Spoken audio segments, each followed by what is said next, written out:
Hello, everyone.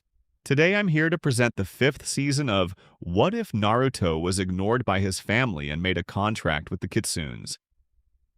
If you want a second season, all I ask is that you like, subscribe, and comment. Now then, enjoy. 17. Naruto vs. Menma. Naruto was walking to the stands while the medics went to deal with Naruto's weak body on the ground. On his way up, he encountered Sayori, who just jumped him, not caring if she was smudging Kichiro. The fox luckily got out before he body impacted him and sighed in relief. "Crazy girl, I tell ya." Sayori wrapped her arms around Naruto and hugged him. "You did it, you won." Naruto smiled. "Yeah, I did. Well, it wasn't too hard, really. I'm just sick like that." The others showed up in record time while Anko shot straight towards Naruto. "You brat. How dare you?" She pulled Sayori off Naruto and grabbed the boy. "Anko-sensei, what are you?" "Oich God, no. Please. Not the snakes." In her left sleeve was a good long cobra waiting to strike as Anko held Naruto by the waist of his pants with her right arm. "Kichiro, buddy. Help me." The small fox looked at the cobra and shook his head. "I'll miss ya, Captain. Ka-chan will start the pyre for your warrior funeral." Naruto glared at the fox before he looked at Anko. "Why are you doing this, Anko? I won. Don't do this." Anko dropped Naruto, but her glare was intense. "Why? Why?" "Because my own genin didn't trust me. That's why." Naruto looked at her in confusion. "What are you talking about, sensei? I trust you." Anko glared harder. "No, you don't. Because if you did, you would have told me about your bloodline. Your teammates knew before I did? Why? How could you do that to me?" "Naruto, I'm one of the first people you tell about things like this. This is serious." Naruto looked down in shame as Anko looked at him in disappointment. "So you didn't trust me enough with your secret?" Naruto shot up and spoke. "No, it's not that. I did trust you, Anko-sensei. I just didn't tell you because I didn't know if you were directly working under my father at the moment in time. The way you spoke about me, forgiving my family, you sounded like they put you up to watch me. I couldn't take that risk in letting them find out. Hell, at the time, Sayori was the first to know because she spied on me training." Makoto looked at her daughter, who blushed in embarrassment. I wouldn't say spying, more like severe observation." Naruto glared at her playfully while Anko smirked a little. "Haku found out because I used it on him when we fought at Wave, and I just told Yakumo before the preliminary rounds. Other than that, I never told a soul. If I was to tell another person, it would have been you. I do trust you, and I'm sorry that you didn't feel that way when you found out, Anko-sensei." Anko sighed as she put the cobra away. She smiled as she ruffled his hair. "Well, at least out of the people you told, it was your own teammates. Jesus, I'm training superstars, Makoto-sama." The elder Uchiha woman laughed. "Well, that they are. You really do have the elite team, Anko-san." The genin blushed with embarrassment from the praise, but it was all cut short when Naruto's name was shouted by a group of people he didn't like. "Naruto!" The genin in question turned his head to see Jiraiya, Tsunade, Kushina, and Minato standing there with shock and pride written on their faces. Sadly, only one of their faces is the one I don't mind at all. Kushina sprinted towards Naruto with tears of joy. "My Sochi, you did incredible. Such strong genes. You'll make a great Uzumaki clan, he dash." "First, let me stop you right there. Excuse my language, Uzumaki-san, but who the fuck said that I was going to be a part of your whack-ass clan?" Kichiro yipped in agreement. "That's right, Naruto-sama. Belongs to the Kitsune clan now." Kushina glared at the fox. Ever since it showed up, it's been tearing her family apart. It dragged her baby away from home and made him hurt her and the family. She will no longer tolerate it. He belongs to the Uzumaki clan as his name is dash. "I was disowned from your family," Naruto said plainly. That had everyone shocked. What?" Kushina asked. "Yep, around the age of 5 or so. I had Minato sign any rights of me being a member of the Uzumaki or Namikaze clan houses. I'm my own free person by paper." Kushina began to break down, but Tsunade charged in. "Let me see the paper. It could be a ruse." Naruto sighed as he pulled out a piece of paper. He always had a copy on hand so he can show them. Tsunade grabbed the paper and read it over before paling even more before reading it again. Well? Jiraiya asked. It's legit. She answered in shock, which made Kushina howl in pain that their son's hatred for them was so strong that he had gotten himself removed from the clan. Naruto, how could you do this? We're your family. We see that now, okay? We see that. We just stop this. We'll call off the bet and you just get rid of this and be an Uzumaki once more. Stop this. You're hurting us. Jiraiya said, which Minato face-palmed himself. You idiot. Naruto grew a dark look on his face. Be an Uzumaki again? Be related to a bunch of lowlife, sneaky, nasty, incestuous, whore-humping, drunk-faced, brain-dead losers? I'd rather die, he said so coldly. Compared to that, Haku's ice seemed lukewarm in temperature. Tsunade snarled as she moved to grab Naruto and choke him to death, but Minato stopped her and Naruto smirked at her. What? Hit a nerve, you drunk-faced failure? Well, too fucking bad. Jiraiya glared at Naruto. Don't talk about Tsunade like that. Naruto looked at him. I'll talk to her however I want to talk to her, as she, along with all of you, deserve it. As for the bet, call it off or don't. I don't give a damn, but it still won't stop me from beating Menma to a pulp like his sick fuck-ass sister. You put this on the table, Jiraiya, so I'm just doing my part in putting it to bed for good. Naruto moved to get Sayori's hand and the group walked past the Uzumakis in silence, but Minato nodded his head at Naruto with smile of pride, while Naruto watched him, but the Namikaze could see that the boy's face had his mouth edge upwards at the side of it with a small tint in his cheeks before they were out of each other's eye view. There was no words that needed to be said any more between them. Naruto and Minato both knew what was said. I'm proud of you, son. Thank you, father. As the group was gone, Minato let go of Tsunade but jumped back with speed as her foot nearly collided with his head. Why didn't you let me get him, Minato? Your brat needs to be taught a lesson on how to treat other people and show respect to his family. Minato glared at her. If that be the case, it will sure as hell not be you, Tsunade. I won't let you put your hands on my child. Naruto did nothing wrong. He just told you as it was and you needed to hear it. Nothing wrong. Kushina whispered as Minato turned to her. She looked at Minato with curiosity, anger and sadness. Minato, he just announced he was legally removed from our family? What the hell were you thinking signing this fucking papers? Her hair was swaying around like 9 tails as her glare was white, but unlike the other times, Minato stood tall rather than waver in his wife's angry presence. What was I thinking? I don't even want to begin to think on what drugs you were taking for the thought of incest being taught to our 13-year-old children was okay. Are you fucking mad? Incest is a thing in the Uzumaki clan. Minato, they've always have been with clans. Uchiha, Hyuga, Senju, Uzumaki. Any prestigious clan has done incest. Naruto was having feelings for Naruto that went past brotherly affection, so it was only natural that I share this knowledge with her. Look, I don't expect you to understand, seeing as your parents left you alone, but dash. Kushina immediately shut up after saying that line and Minato's eyes went dull. She knew since she knew him from childhood that Minato's soft spot was always his parents. He never knew them or even remembered them. He was an orphan from what he can remember. It was part of the reason why Minato always wanted to have a family so much, seeing as he never got one in his younger days. Minato, I'm so dash. Save it. Tsunade? The slug Sannin looked at him, seeing his eyes covered by his wild blonde hair. Make sure Naruto is all right. I'm not asking you as dear friends. I'm ordering you as a Hokage to his subordinate. Tsunade groaned, seeing as after this, she wanted to go drink her sorrows away at being called out by a kid, but seems she had other plans. Minato made his way to the stairs, but Jiraiya moved to speak, but Minato glared at him. Don't was all he said. In the meantime, Genma was staring at the audience and sighed. Well, next match, Shino Aburame and Gaara of the Sand. Get down here. Shino spoke. Proctor, it would be logical for me to quit as I cannot defeat my opponent. Gaara didn't even acknowledge what the bug user was saying. Kankuro and Temari thought it was wise for the Aburame to quit. Genma nodded his head. Right, well, due to forfeit, the winner is Gaara. Now, the next match is…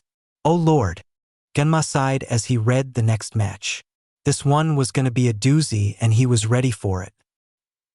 Naruto and Menma. Get down here for your fight. The two boys on the opposite sides of the stadium widened their eyes before they both smirked. It's finally time. To kick his ass, the both said simultaneously. Naruto took off his Haori, with Kichiro still in it. He handed it to Sayori, who was shocked. Tell me the place you want to go, Sayori-chan, but I want to crush him at full power. While blushing, she looked confused before she realized. He took off his Haori. He must really want to finish Menma with everything he's got. Naruto leaned down and patted Kichiro. You stay here and watch the fireworks. I won't need your help here. But Naruto smiled at him. Relax, if I have to call you, I'll buy you dinner too. Kichiro widened his eyes while he smirked. Please call on me. I'll ruin Menma's career and get some steak on the house. It would be a good day indeed. Naruto made his way to the middle with everyone watching.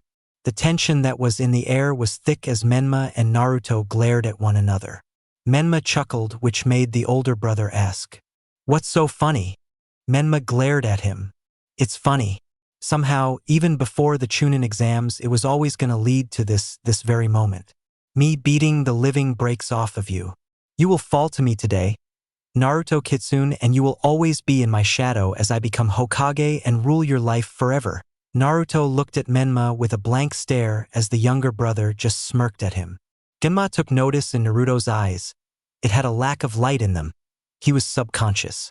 He was pissed off but hid it well, but his eyes showed it all. Are both fighters ready? Menma spoke. Just get started, you idiot. Naruto glared. He had no respect and he was going to teach him some. Genma glared at the punk. Who did he think he was? He looked over to Naruto, who only got a nod. Well, begin. As Genma jumped back, Menma off rip summoned a shadow clone. The clone grabbed Menma's hand and began spinning chakra in it. With the clone's help afterwards, as it spun him around before launching him at Naruto, Menma charged in with his hand thrusted out. Rasengan. Just as he was about to hit Naruto, the Kitsune side as he opened his hand and did the exact same thing, but instead, with one hand, and the jutsu activated instantly. Menma's Rasengan hit Naruto's Rasengan and the impact was crazy. Naruto only lazily had his hand out with the Rasengan in his hand while Menma was pushing for his dear life. Naruto wanted to see the extent in Menma's strength and had enough. As he pushed back, Menma's Rasengan dispersed and Naruto tapped his jutsu on his chest, making the Uzumaki brat fly back in cartwheel and slammed him into the wall. The audience was in shock as they knew Menma knew the deadly technique of the fourth Hokage, but they never knew Naruto knew it as well. Jiraiya was sweating bullets as he saw Naruto counter Rasengan with a fucking Rasengan. The only people who knew that technique was Minato, Kakashi himself. He knew he didn't teach him the jutsu and Kakashi was training Sasuke, and he himself doesn't use Rasengan as it was never his style. So it only left one person. Minato, you trained Naruto. Why? Menma needed your help. How could you go with the enemy and dash? Enemy? Jiraiya, in case it hasn't wrapped around your tiny fucking mind that Naruto isn't our enemy. He's my son. He asked for my help and I was more than happy to give him the help he needed. But the bet dash. Minato fully glared at Jiraiya. He was starting to piss him off now. I never made that bet with Naruto in the first place. I went along with your dumb-ass plans and it nearly cost me my relationship with my son, and you twisted my family's thoughts all for a fucking prophecy. You ruined us, Jiraiya, but even I know that I can't put my blame all on you, as it was my dumb ass that fell for it and allowed it to come between me and my son, no more. It's through. Minato turned to the match at hand while Jiraiya remained shocked and saddened while Hiruzen smirked at Minato, seeing that he finally opened his eyes. Back with the fight, Menma got off the wall in slight pain as he was healing already. He growled, How do you know the Rasengan? Who taught it to you? Naruto gave a smug look to Menma. Why does it matter, fuckstick? Doesn't change how I'm about to beat your ass. Menma's eyes grew blood red with the slit in his pupils. Who was it? Was it father? Did he teach it to you when he was supposed to be training me? Naruto smirked. Shut up and take the dick out your ass. You sound like a bitch. Menma growled as he put his hands in the similar position. Ah! Shadow clone jutsu.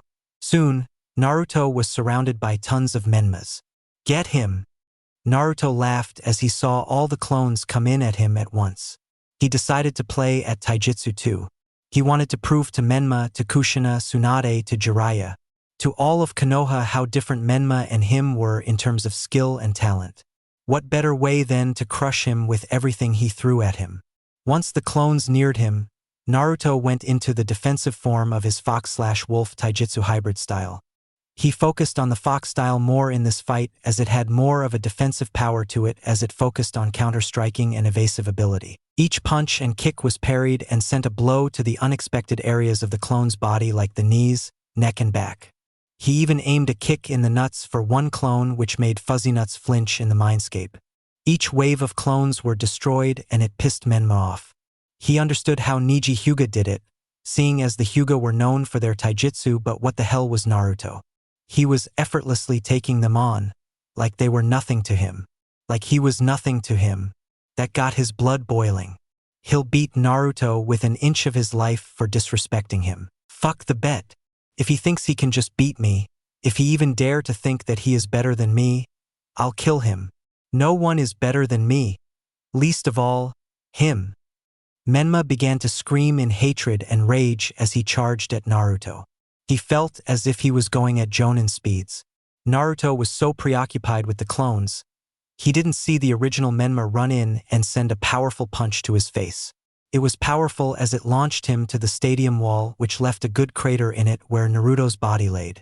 Menma sped up to the crater and kept sending punches, going absolutely wild, his hatred for his brother driving him mad. Orochimaru saw this type of power and he inwardly licked his lips with his snake-like tongue.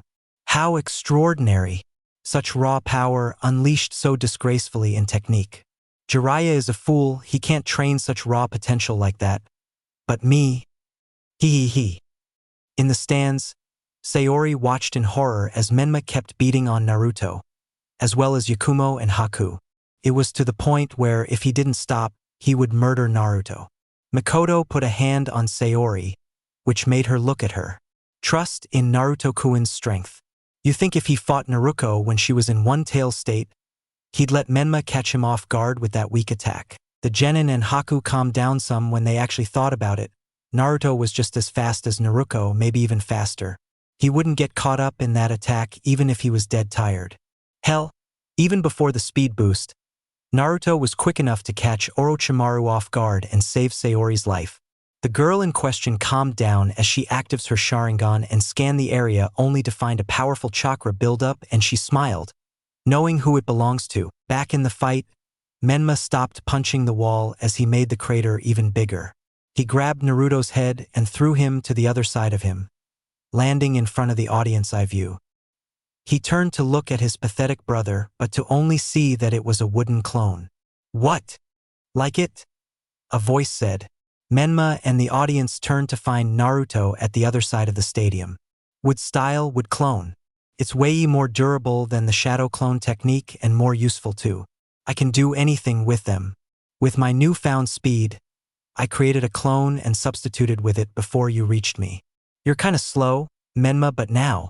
Give me what you really got, Menma. The Uzumaki snarled with his red slitted eyes and prepared to attack with his combination jutsu. He ran through the necessary hand seals and slammed his hand down to summon Gamariki. The gender-bent toad looked at Naruto across the field, looking smug at the two. Is this him, Menma-kun? Menma watched as Naruto waved with a smile, which annoyed him to no end. This is him, all right? I hope you regain some chakra, because I'm feeling to blast this fool. Gamariki laughed. For you, boy, I made sure I dipped myself in MT. Mayaboku toad oil to help regain some chakra quicker. Just be gentle with me. Ignoring the flirt, he gathered his chakra and slammed it into the toad. Wind style. Toad water pistol. Naruto watched as the fast water ball flew at him inside, using the body flicker to dodge it. In the eyes of the audience who weren't seasoned shinobi, it was like he just took a big leap to the side, yet he didn't move an inch of his body. Menma growled. Keep firing, Gamariki. Get that fucker. The toad shot the water pistols like an automatic rifle. Naruto just kept dodging with his speed, but he was nicked in the shoulder, though as he barely dodged one, it took a good chunk out of his shoulder, but he'd live. Menma grinned as he saw his brother bleed. There was more to come for the bastard than a bleeding shoulder. Gamariki was beginning to tire as he kept firing the water pistols. His chakra was depleting again. Wind style, wind stream, Kichiro shouted as he entered the fray. Naruto grinned as he saw his familiar jump in as he readied the combo. Fire style, fireball jutsu. They synced up and the fire became large and strong, which paled to Menma and Gamariki's jutsu. Oh, fuck this, Gamariki shouted as he dispersed himself. Menma thought outside the box and summoned a clone to do Rasengan. Once he did it, he trusted the jutsu at the incoming fire as it dissipated it, almost making it look like the Rasengan absorbed the attack. Naruto looked at his fox companion with a smirk. Oh, I see you decided to join the fight, I see. Especially when I told you not to. The two-tailed red fox glared at him. Yeah, well, I realized that I don't really much care for what you want when it comes to your safety. I saw you get hurt and I could care less what you wanted. Naruto looked at Kichiro with a heartwarming smile. Thank you, Kichiro. But that still doesn't mean that you get the food I promised. I didn't call you, remember? Kichiro began to curse. Ah, fuck me. Menma glared at him before letting out a charging noise as he ran to Naruto with his Rasengan. Naruto sighed as he ran through hand seals. Plant style, thorn shower. Beneath the ground, flowers bloomed quickly, and they were so pretty to look at, but soon they fired off thorns that hit Menma's body, making him disperse the attack. Menma fell to the ground and his body began to twitch. WW, what did you do to me? Naruto walked up to him with a grin. Courtesy of Seo-sensei, she taught me plant-based ninjutsu. Plant-style thorn shower is an attack that shoots fast thorns at my opponents. Thorns that are coated in fast-acting poisons. Don't worry, it's non-lethal, or I think it isn't at least. If it is, I have the antidote in the same flowers, but I'll give it to you after I get Kurama's chakra. As Naruto closed in on Menma's body, it began to change and the red chakra began to come out. Naruto stopped in his track and backed up to his fox. Okay. Be on your toes, Kichiro. It's about to be crazy. The fox yipped in understanding as they watched Menma go into tailed beast state. The poison in his body began to burn out due to the foul chakra running in his body. He stood up and glared at Naruto with burning red eyes. I'm gonna kill you. Naruto got ready as he dodged Menma's extended chakra hand to grab him. Shit, Naruto said as he had to dodge Menma now. With Naruto, it was easier since she didn't pull this crap. It was just speed with her, but Menma was going to be harder as he can close distances now with long reaches and he had speed. Water style, ripping torrent. Naruto said as in his hand was little water twister in his hand as he shot at Menma, which grew once it reached a good distance towards Menma. With his chakra tail, Menma just sliced open the attack effortlessly. Kichiro backed it up with his jutsu. Wind style, great vacuum sphere, he shouted as the dome of wind left his mouth. Menma simply watched the wind near him with rage in his eyes. He gathered the red chakra to his lungs and let a mighty roar. Adhering! The wind that came from Menma was even greater than Kichiro's as it blew his away with extreme force. Naruto stood by his fox and slammed his hands on the ground. Wood style, domed wall. The just came into effect in time as it formed a dome to block Menma's attack. Once he stopped, Menma sped up towards the dome and broke right through with ease as he punched Naruto in the face that launched him to the wall. Naruto coughed blood, but before he can get up, Menma caught him with his chakra claw. This is it. You bastard. He begins to drag Naruto along the walls of the stadium with his red chakra.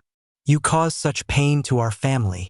To Kachan, Tuchan, Erosenin, Bachan, Naysan, and you brought on my annoyance and hatred into my heart. Menma tossed a bruised up Naruto in the air, flying up in the sky. The audience was in awe at the sheer power of the fight and how the hell Naruto was still breathing. Kichiro moved to bite Menma, but the chakra tail slapped the fox into the wall, knocking him out.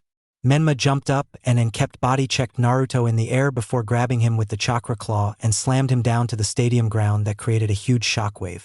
Menma readied next attack. His attack again, the Rasengan, but this Rasengan was different than the others. This was a purple Rasengan, mixed with Menma's chakra and Kurama's chakra. It's time for me to put you down for good. You've done way too much damage to this world and your existence makes my skin crawl. You're an abomination to the Uzumaki and Namikaze clans, and I will rid them of you. Die, Naruto! Menma flew down with great speed and launched his hand to Naruto's crater. Rasengan! He shouted as the demon chakra added to the jutsu as the explosion was deadly. It was a binding white light that made the audience cover their eyes, but you heard a specific scream in the crowd that sent shivers down anyone's body as the Uchiha girl shouted out, Naruto! Once the jutsu died down, we see Menma still in his chakra cloak and a huge crater with no Naruto. Kichiro woke up from the loud explosion. What the dash? He muttered as he saw Menma there. He looked around for Naruto but didn't see him anywhere. Naruto? He whimpered as he tried to get up, but he broke his front left leg from the impact of the wall, so he was stuck to the ground. Naruto-sama! He showed as if he would return to him, but he didn't show. Sayori was literally scanning the area with her Sharingan, looking around as if it were a genjutsu and that her eyes would see through it. Her eyes began to fail her as she couldn't see much because her eyes were getting blurry from the tears that kept flowing down her cheeks. Mikoto held her daughter as she too had a bit of tears in her eyes, but they held in her eyes. Yakumo was full on crying as she heard the whimpering of Kichiro on the arena. She leapt onto Haku, who was still in shock from what he witnessed. Anko was sad but hella pissed that her genin was killed and she had no power to do anything. Just like that day, an image of a snake-like man appeared in her head and it sent her blood boiling. This was just an added reminder of how everything will eventually leave her when things were starting to get good for her. Shit! She said as she slammed her fist to the wall in anger. She was all talk, but when it came down to it, nothing. She was so pathetic. In the Kage box, Minato was in total shock as he witnessed the murder of his son. He truly underestimated the hatred in Menma's heart for his brother.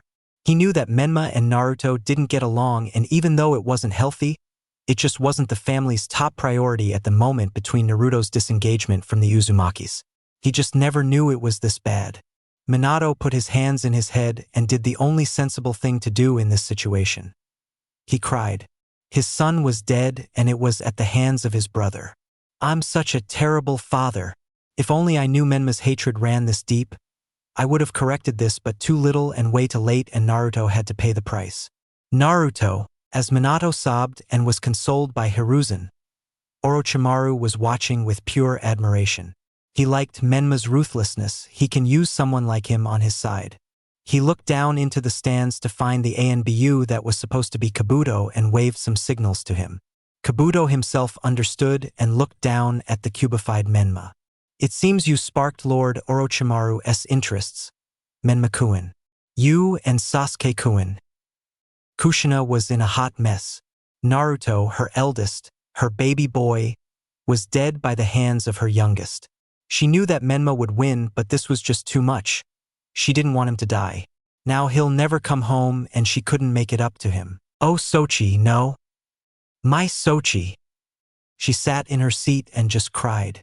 The rookies and their senseis were in complete shock. Did Menma really kill Naruto? Choji said as the bag of chips fell out his hands. Shikamaru watched the arena with wide eyes, but he didn't say a word. It was hard to surprise the Nara boy, but when you did, it had to have been surreal. Ino and Sakura wanted to jump up and cheer, but the looks they were feared of getting stopped them from doing that, so they just stayed quiet. Guy looked around the area and saw something. Look! In the crater. Everyone looked in the crater. When the dust cleared in the ground, what it showed was a wood clone with its guts torn open from the Rasengan. What? Where are you? You coward. Soon, from the fallen debris of the stadium walls, a cloud was formed, showing Naruto with his body all bruised up.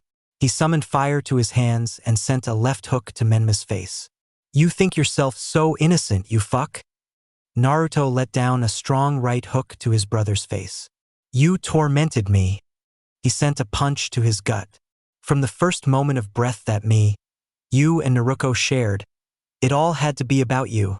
Naruto blocked a punch to the face that came from Menma and popped out his shoulder, getting Menma to scream. Naruto made him kneel as he kicked Menma's knee to the point where it shattered. He proceeded to punch Menma's face in until he then headbutted him, getting his head to gush blood. Menma's body began to weigh him down as well as go numb as the chakra of the Nine Tails was still cloaked around his body for a long time. He was already weak. The Kitsunes sent a kick to Menma's head, sending him to the stadium wall, but Naruto used his wood to grab him and pull him back. Get your selfish ass back here. Once he caught Menma, he slammed him down by the neck and continued to beat the living shit out of him. His fiery fist came to his face, each time with a new force. You talk tough. Asterisk punch. You bully and look down on others. Asterisk punch, you're arrogant. Asterisk punch punch. You flaunt your name like anyone gives a flying fuck. Asterisk punch punch. And worst of all, you use people. You used those you only wish to help you. Yakumo, back at Wave, don't tell me you thought I forgot about that shit. I just didn't get the chance to beat your ass until now, but you son of a bitch. Asterisk punch punch punch punch punch. Naruto's anger towards his brother left through him as his fists kept flying towards Menma's face, but finally, Menma had the strength to finally headbutt Naruto off him as he had enough of eating those punches. Naruto flew back, but not too far as he got up from the ground instantly. Menma slowly got up, his body racked with pain from the hits Naruto gave him and the chakra cloak around him. He had the strength for one last attack. Menma raised his one good arm up and started the same demonized Rasengan. Naruto sighed as he saw that jutsu. This again? Well, I know my normal Rasengan won't suffice, so I'll give you the sneak peek of what I've been working on in private. Contrary to my training with Minato, Naruto raised his hand and began a normal Rasengan, but he began to surge his fire into it as it lit to life. It turned dark red and it was scorching hot. With the flames of my fox fire, I completed the Rasengan. I give you, fire style, Rasengan? I dunno, I'm still working on the name. Menma seethed as he saw the fireball in Naruto's hand that is technically a Rasengan. He completed his father's jutsu, something that he never got to do. He was working on something with wind, but it didn't work out yet, so he was still working on it. It sent his anger to a whole new roof that Naruto mastered it in such a short amount of time. Ah! Die! Naruto saw as Menma charged at him with his weakened body and sighed. Well, we'll see how this jutsu works. Naruto ran in with his jutsu and the two clashed their Rasengan together, which created a huge shockwave. The two were enveloped into a ball of light that looked ready to detonate, which it did. It left a loud boom which shook the entire half of Konoha. Residents that didn't even go to the Chunin exams were in shock of the huge tremor of the village. In the stadium was worse. The entire ground was gone. The whole arena was just cooked. Gemma had to come in at the last moment to snatch Kichiro, who was in awe at the whole Tina and also seeing Naruto alive again. If Genma didn't come, Kichiro would have been a bit on the crispy side of things. The entire ground was gone in the stadium. It was only gravel now. In the crater stood Naruto and on the floor was Menma, unconscious. He used wood style to drain the chakra from Menma and get the yang chakra out of him, finally getting Kurama's response. Damn, that was fucking intense. Oh, shut up. Naruto stood there weakly as he watched Menma sleep. Look who's beneath who, you fuck. Naruto heard Genma land behind him and saw Menma completely knocked out. Winner is Naruto Kitsune. The audience was floored as the fight they just witnessed. Leave it to the Hokage's children to be this powerful. Naruto heard the cheering and clapping he was receiving and he sighed. What a bunch of fake assholes. I swear. Before this, they all hated my guts, he said as he began to walk away. Ahem, a voice said behind him. Naruto turned to see an annoyed Kichiro in the arms of a amused Genma. His leg is broken. Be gentle. Naruto carefully grabbed his companion. Thank you, Genma. I went a little overboard there.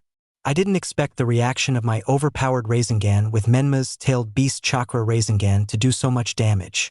Will I be going into the next fight right away? Genma widened his eyes. Are you crazy? Look at this stadium. Considering the next fight, I don't think the stadium as a whole will survive the next fight, so much damage. We'll have to pause it for a few hours until we can get a few things fixed, namely the ground, since we can't fight in a crater. It's good for you though. You can get some rest and heal up. How are you not hurt anyway? Naruto raised his eyebrow in confusion. Who said I wasn't hurt? I have broken ribs, a fractured skull and a dislocated arm. Oh, and internal bleeding is a good thing to mention too. I am very much hurt, he said so calmly, which made Genma shocked. If you're hurt that bad, go to the infirmary, kid. Jesus, you wanna die. Naruto scratched said fractured skull in realization. Yeah, I guess you're right. Anyway, thanks for protection, Kichiro. Genma sighed as he watched Naruto leave. Weird kid, powerful, but weird kid. The people in the gurney looked down at Menma and an obvious new Rasut looked shocked. Damn, he got fucked up. Genma sighed. Where do they find these people? With Naruto, he was walking down to the infirmary with Kichiro looked at him. So, you didn't die? Well, I'm alive, aren't I? I know, but still, like, are you a ghost? If I was a ghost, Kichiro, I couldn't hold you like this and you wouldn't be feeling my warmth under my skin. Kichiro paused as he heard that, but he then spoke. You know a lot about ghosts. Are you a demon? I will drop on the floor here and leave you to crawl to the office. Okay. But still, how did you do that disappear and reappear thing? Naruto looked down. Well, when Menma slammed me to the ground, I had to work through the excruciating pain of being dropped from skyscraper heights and dig a tunnel with my Rasengan under the disguise of the dust from the ground. I made sure I dug right where the debris from the walls of the stadium fell and left a wood clone in my place so Menma would hit that instead of me. He was not getting me, trust? Kichiro nodded as it made sense. You're never allowed to fight without me again, you hear? I'll kill anyone who hurts you. Naruto smiled as he petted his fox. Yes, I know. The two made it to the infirmary where everyone was waiting for him. Sayori, Yakumo, Anko, Haku, Mikoto, and Minato. Hey guys, how's it hangy-*** slap? Sayori charged in and gave Naruto a powerful slap to the face as she showed her tears. You asshole. Naruto looked at the Uchiha and how disheveled she looked. Her hair was all over the place and her face was covered in dry tears. Sayori, you did the same thing in the prelims and now here too. You just love making me worry so much about you. You know I hate when you fight like that. I really thought you were dead. Naruto sighed. Well, I like to catch my opponents when their guard is low, so I can swoop in for the humiliating kill. It's just who I am, Sayori-chan, but I am sorry. Sayori frowned as she crossed her arms. You have to do better than that, asswipe. You really had me crying. In public, no less. I made a fool of myself for you. Do better than a simple, I'm sorry. Naruto scratched his head as everyone in the room laughed. Okay. I'll make it up to you in the bet. Sayori sighed. Well, a bet is already set in stone, but seeing as it's you, I'll cut you some slack, this one time. Naruto walked up to Sayori and helped her. She wrapped her arms around him too, but only heard him wince in pain. Mikado heard it loud and clear and ran out the room. I'll get a nurse. Someone who's good with animals too, please? Kichiro got hurt. Naruto, with the help of Sayori, moved to a vacant bed and lied there. Anko spoke. That was some fighting out there, Gaki, holy shit. You gave Menma the business. Naruto blushed as he looked out the window. Well, I was very angry with him. I had to just let it out and let him know I'm not tolerating the bullshit no more. Yakumo laughed. Yeah. No kidding, you were just going in on him. He had no chance. Minato stepped in on the conversation. Naruto, you make me look like an old fool. How the fuck did you master the Rasengan in just a month? Not even a month, you had it in a few weeks. Naruto blushed as he thought about it before he winked at Minato. It's a secret. Minato sighed. He was already planning to jump off the Hokage monument later that evening, so it didn't matter if he knew the secret or not. Naruto bested him. Another thing about Menma. Don't. As much as you should have been in our lives and saw what was happening, Menma's hatred for me was his own doing, and I don't think you could have stopped it, truthfully. It's still not right, Naruto. All these things about my children, I don't know, but I should. God damn it. What is wrong with me? Naruto watched as he seen Minato began to hate himself even more. He came on my watch, the man sobbed to himself as well as everyone in the room. They couldn't deny that he had a lot of making up to do, but he was closer than everyone else. With Menma, the boy was in another infirmary with Kushina, Naruto, Jiraiya, and Tsunade all gonna town on him for losing his match with Naruto. They were all riding his win so hard, and for him to lose was a slap in the face. Kushina looked so disappointed with him, while Naruto flat out said she hated Menma for causing her to never be with Naruto again. Jiraiya and Tsunade kept out of it, but he looked in their eyes and saw the embarrassment in them. He let them all down. Well, it's not like I ever agreed to fight the loser. Not look at what he's done. My own family hates me now, my mother can look at me in the face. My sister hates my guts. My godparents is ashamed of me, and my own father wouldn't even visit me in the fucking hospital. You're so fucking dead, Naruto. I swear it on KY name. I'll kill you and get back my acknowledgement as the future Hokage of the Leaf. Menma laid on the bed in silence, but soon he heard a voice. Shame. The Uzumaki family has such potential. Too bad they throw it away once they lose one petty fight. Menma shot up from the bed to see an ANBU shinobi in my room. Who are you? When the time is right, you'll know. Just be ready for my return and don't say anything to your family. Menma cared at the ANBU reading to fight. And what if I do? The ANBU spoke in a calm manner. Then you'll lose the path to power you need in order to beat your brother.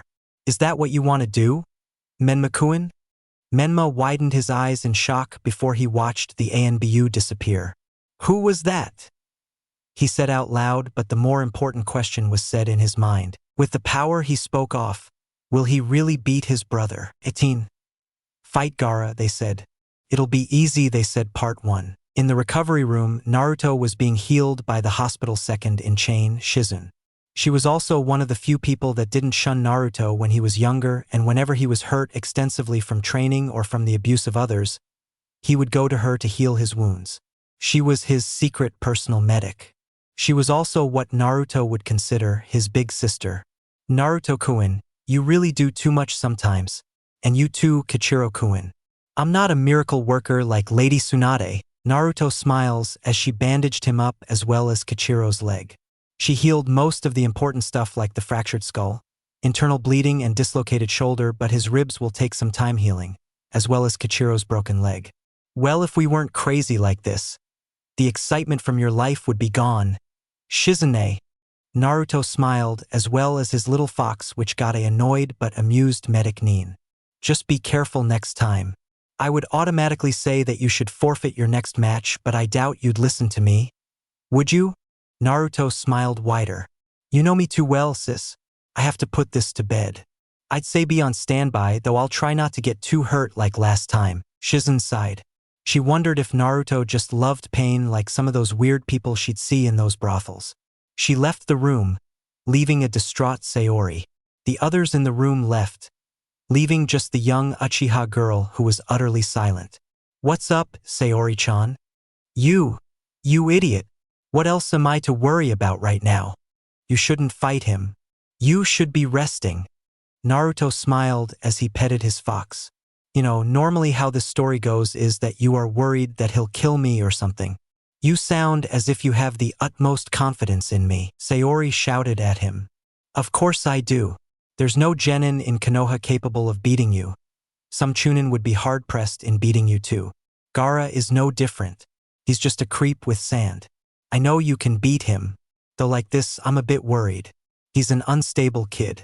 At 100%, I know how you would slap him, but when you're down a few pegs in power due to your injuries, I can't help but worry.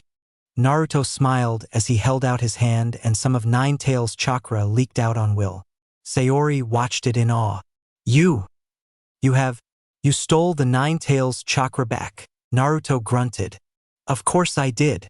Why else would I be so determined to accept the bet with them in the first place, Sayori-chan, or furthermore, to even fight them here? I wanted back Kurama's chakra for him. With this, I am the true Nine-Tails Jinchuriki, they only have the scrapes of chakra that have integrated into their own chakra pool.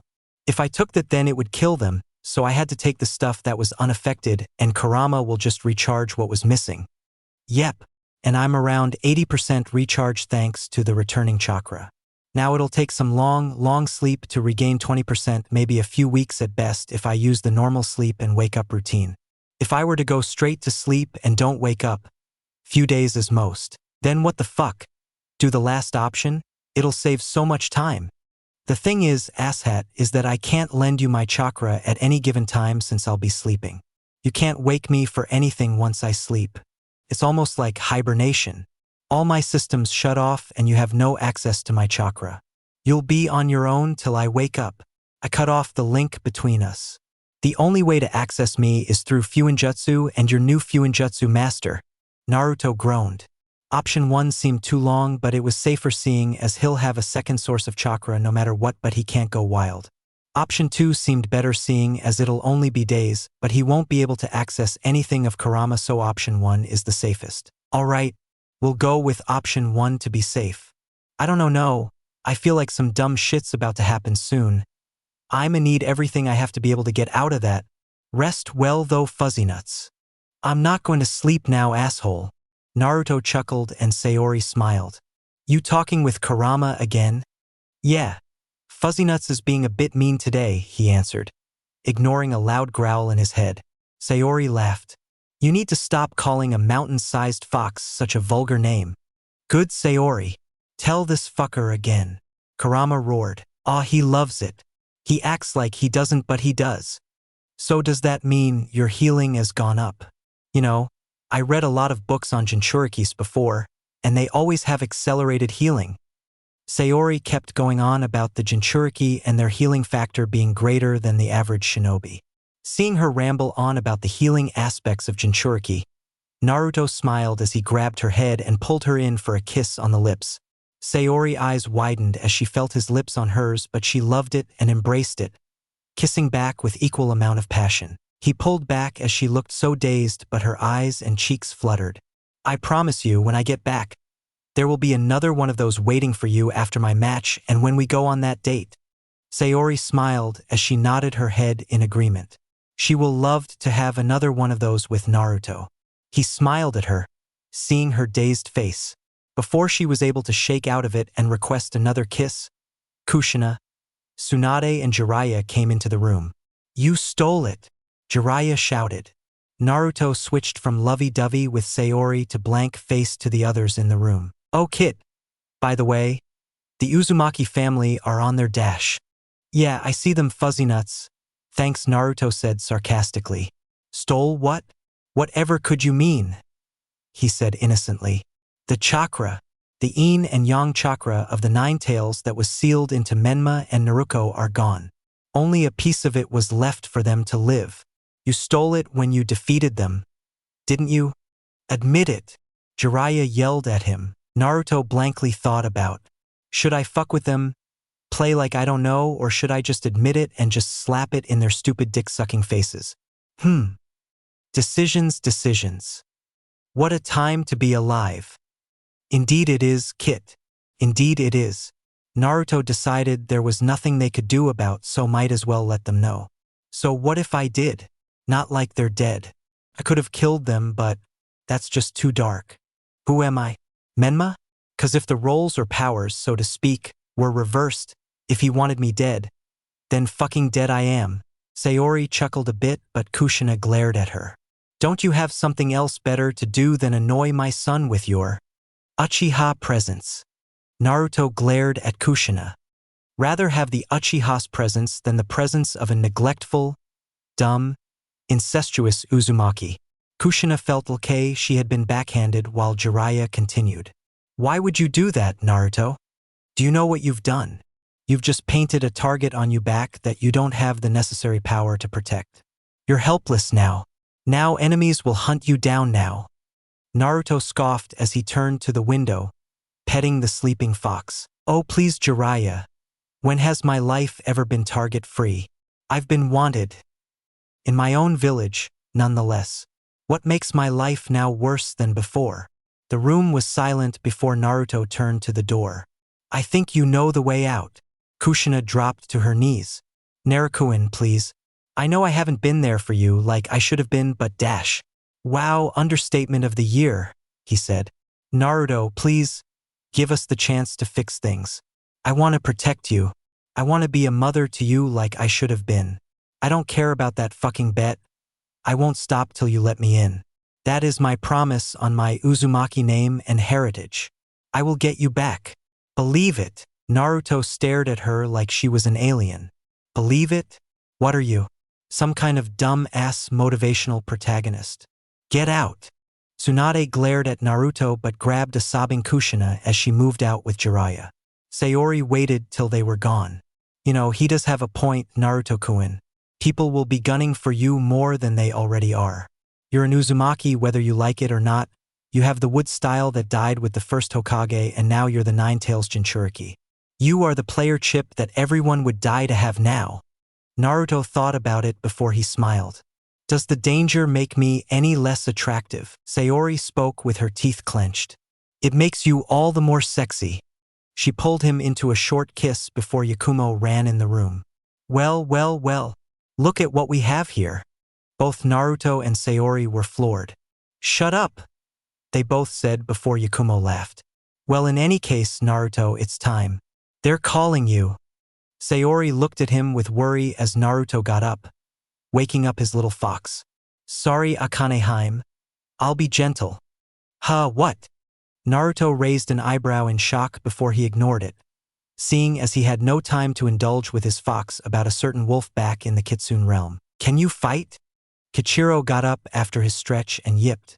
Please, can I fight? You asking me that is like asking I'd Sasuke is in the closet. Of course he is, and of course I can fight. The group laughed as Naruto looked to Sayori. He raised his hand. Sayori smiled as she handed him back his Haori back so Kichiro can hide in the pockets. Man, I'm gonna miss this when I get bigger. That means I have to walk everywhere, the little fox said as jumped in the jacket. He grabbed his sword and strapped it on his side.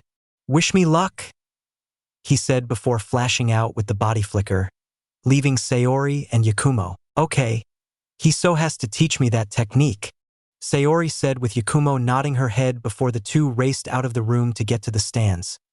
This fight would be the last fight of the tournament. In the arena, Naruto appeared right in front of Genma, who was jumped. Ah, oh fuck you, Naruto. Scared the shit out of me. Naruto turned to Genma with a smirk.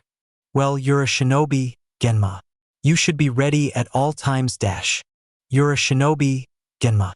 You should be ready at all fuck you. Anyway, I didn't expect you to show. Thought you were injured. Naruto smiled at his mocking but answered. Shizune is a saint, isn't she? Genma smiled with a slight blush on his cheeks. That she is, kid. Need to see her after her shifts. It's been a while since I seen her. Anywho, Gaara of the Sand, get down here. Gaara walked down to the stairs but Kankuro got in his ear. Remember the plan, Gaara. Wait for the signal. Kankuro. Shut up. Or I'll kill you. The redhead responded with his maniac smile. I waited too long for this fight. Nothing will get in my way of crushing Naruto Kitsune. Temari pulled back Kankuro and let Gaara pass. She looked down to see a fearless Naruto. Oh, Naruto-kun. I wish there was more time for us. I'm sorry. I can't stop Gaara. As Gaara made his way down to the arena, he had that killer grin on his face as he faced Naruto, who looked back at him blankly. Genma looked up to the audience. This is the final match of the Chunin exams. Naruto Kitsune versus Gaara of the Sand.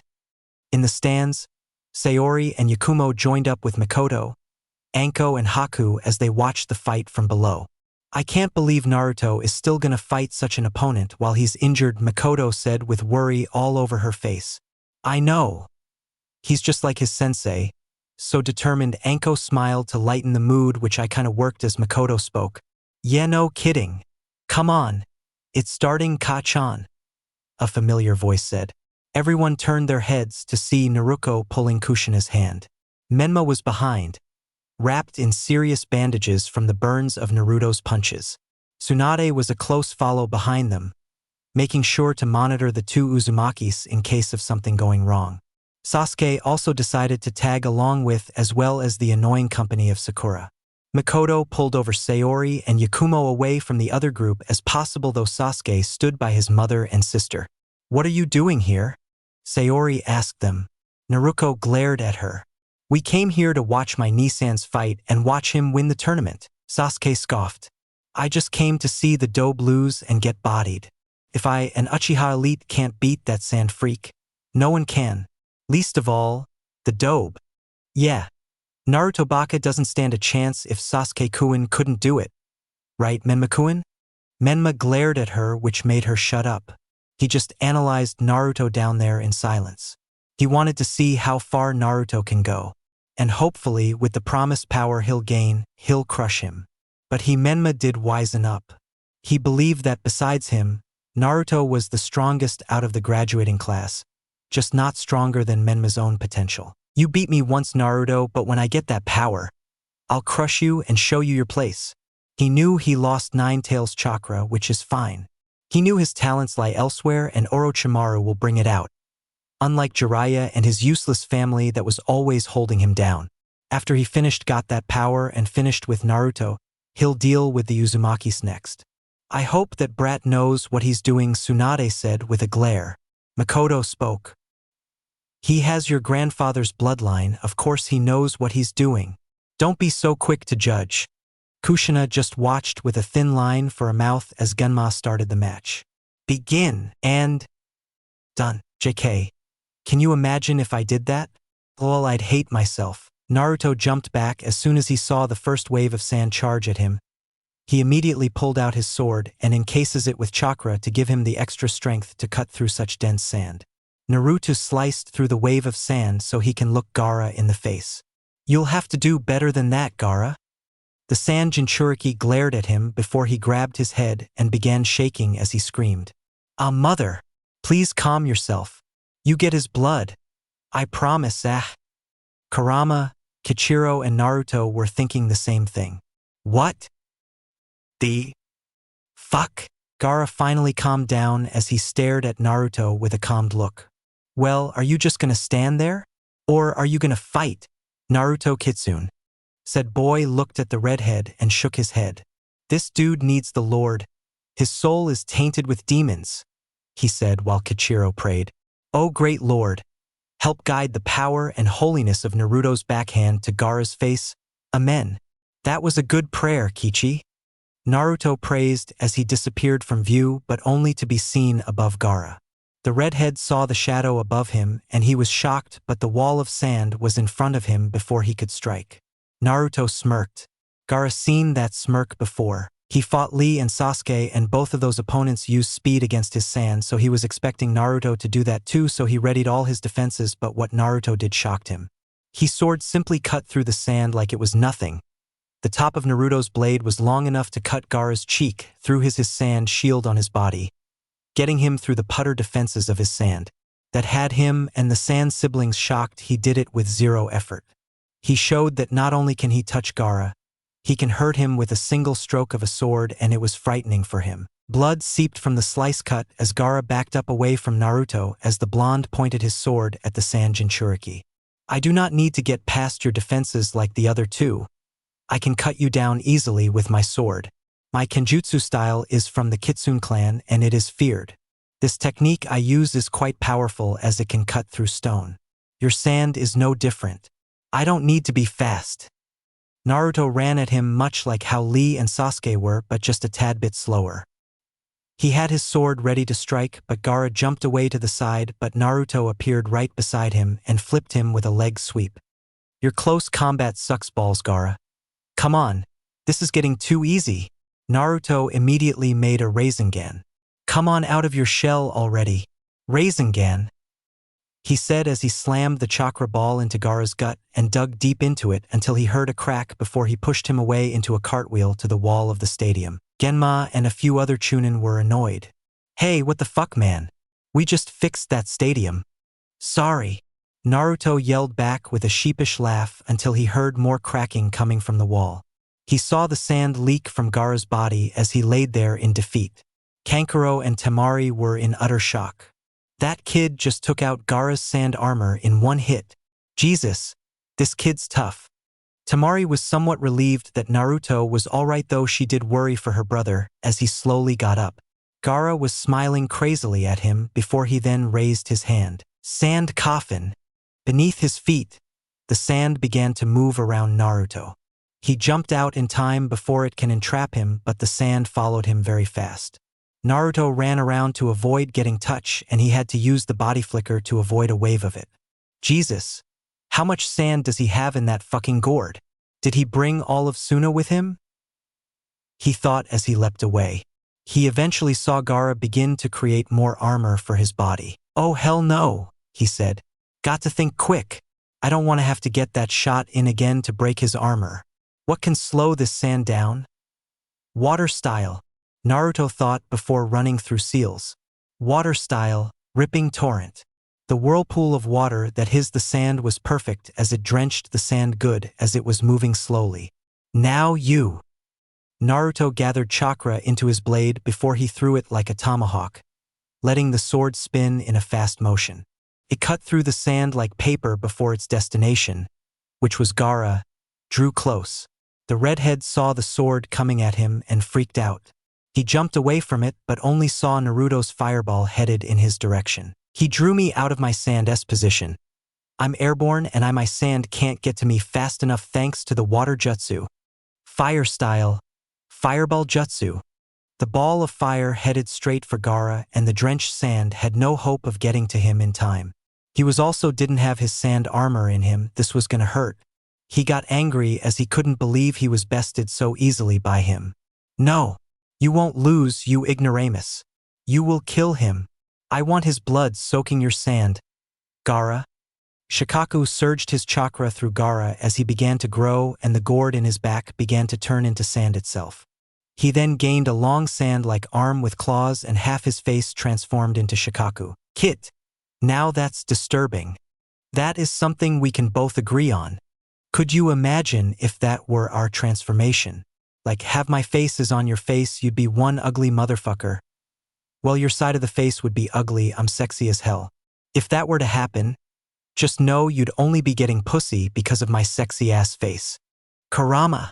Yeah, Kit. Shut the fuck up. Naruto tuned out the roar that followed as he saw Gaara move. He moved at crazy speeds towards Naruto. Die Kitsune!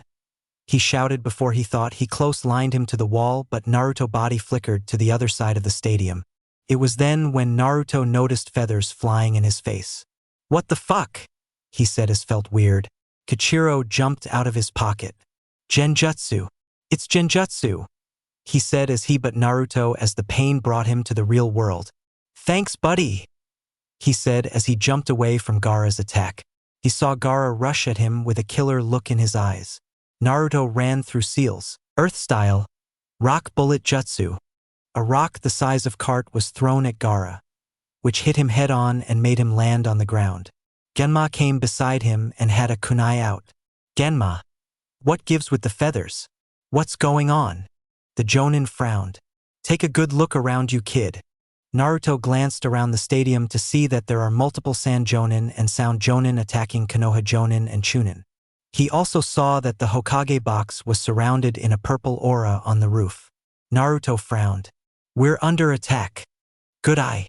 Yeah, as you can see, the Chunin exams is over. Bummer. I would so love to see you walk out as the champ of the Chunin exams, but it is what it is, but I do have a mission for you. I need you to protect Dash. Naruto Kitsune. Gaara broke the rock he was under into dust and had a maniac look in his eye. That was very clever, Naruto Kitsune. You are interesting. Very interesting.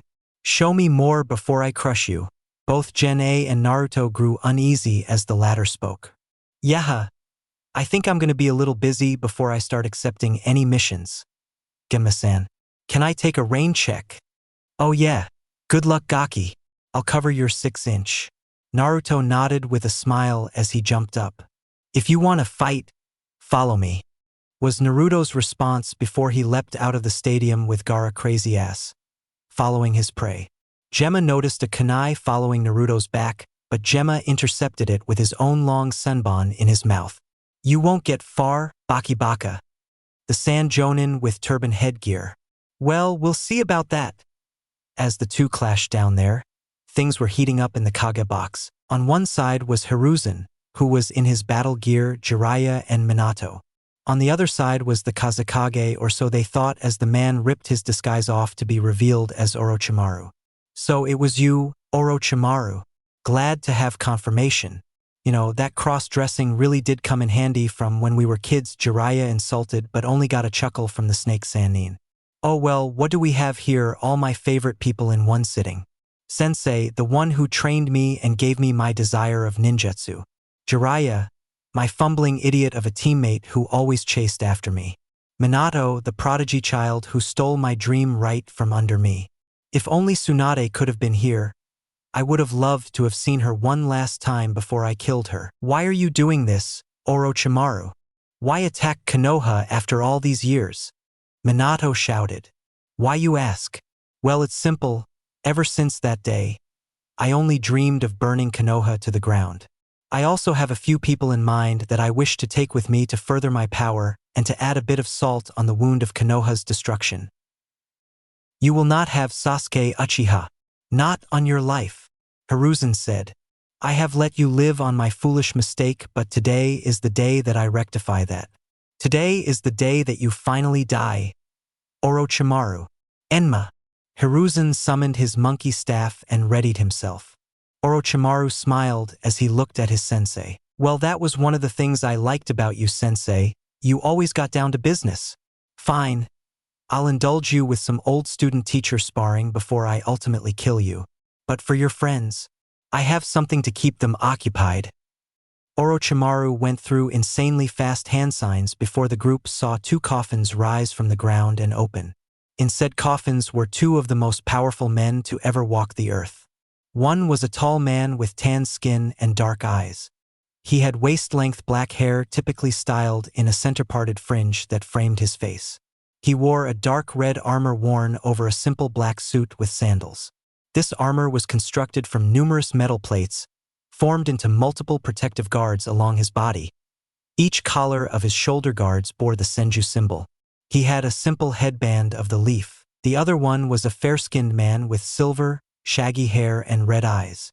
He had 3 red markings on his face, one under each of his eyes and one on his chin. He wore blue armor with a distinctive white fur collar over a simple black suit. This armor was constructed from numerous metal plates, formed into multiple protective guards along his body. Beneath his shoulder armor, he wore 2 extra shoulder guards on each arm. This clothing was accompanied by sandals and a hapuri in place of the more traditional headband. The hapuri was engraved with the Konoha emblem. These two were known as Konoha's first Hokage, Hashirama Senju, and the second Hokage, Tobirama Senju. Hiruzen, Minato, and Jiraiya widened their eyes before the eldest of the 3 spoke. You fiend! They look the same as I remember them. Hashirama blinked before he looked around. He sniffed and smiled. Oh! That warm feeling. The smell of the palm trees of spring. I'm in Konoha again. Such a feeling takes me back to my… Huh? Wait, aren't I dead? Tobirama, you're here too? Aren't you dead? Wait, how would I know that you died if I died before you? Whoa. Mindfuck. Both Jiraiya and Minato sweat dropped. This is the man who was feared over all nations. Tobirama sighed, having seen his brother in this state. We've obviously been resurrected, brother. Get your head together. HM. Hiruzen. Is that you? You've grown old. Hashirama turned his head and saw his old pupil.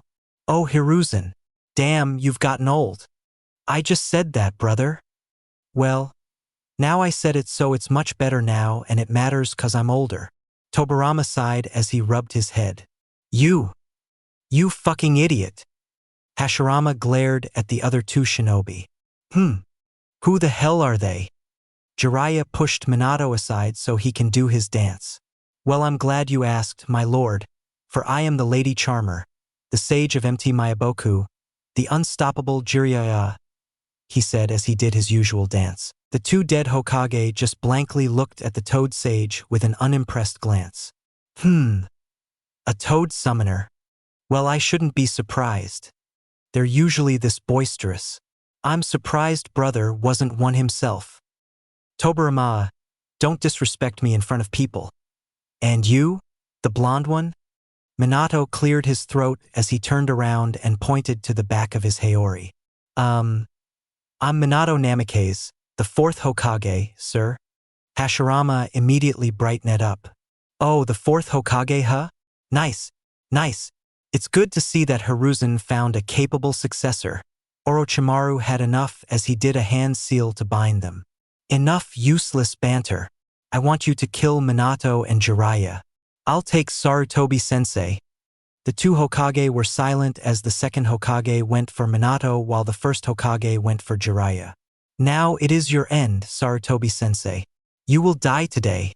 Not in your life, Orochimaru. In the stands, Mikoto had her Sharingan active and was a little bruised up as she was fighting a couple of Sand Nin.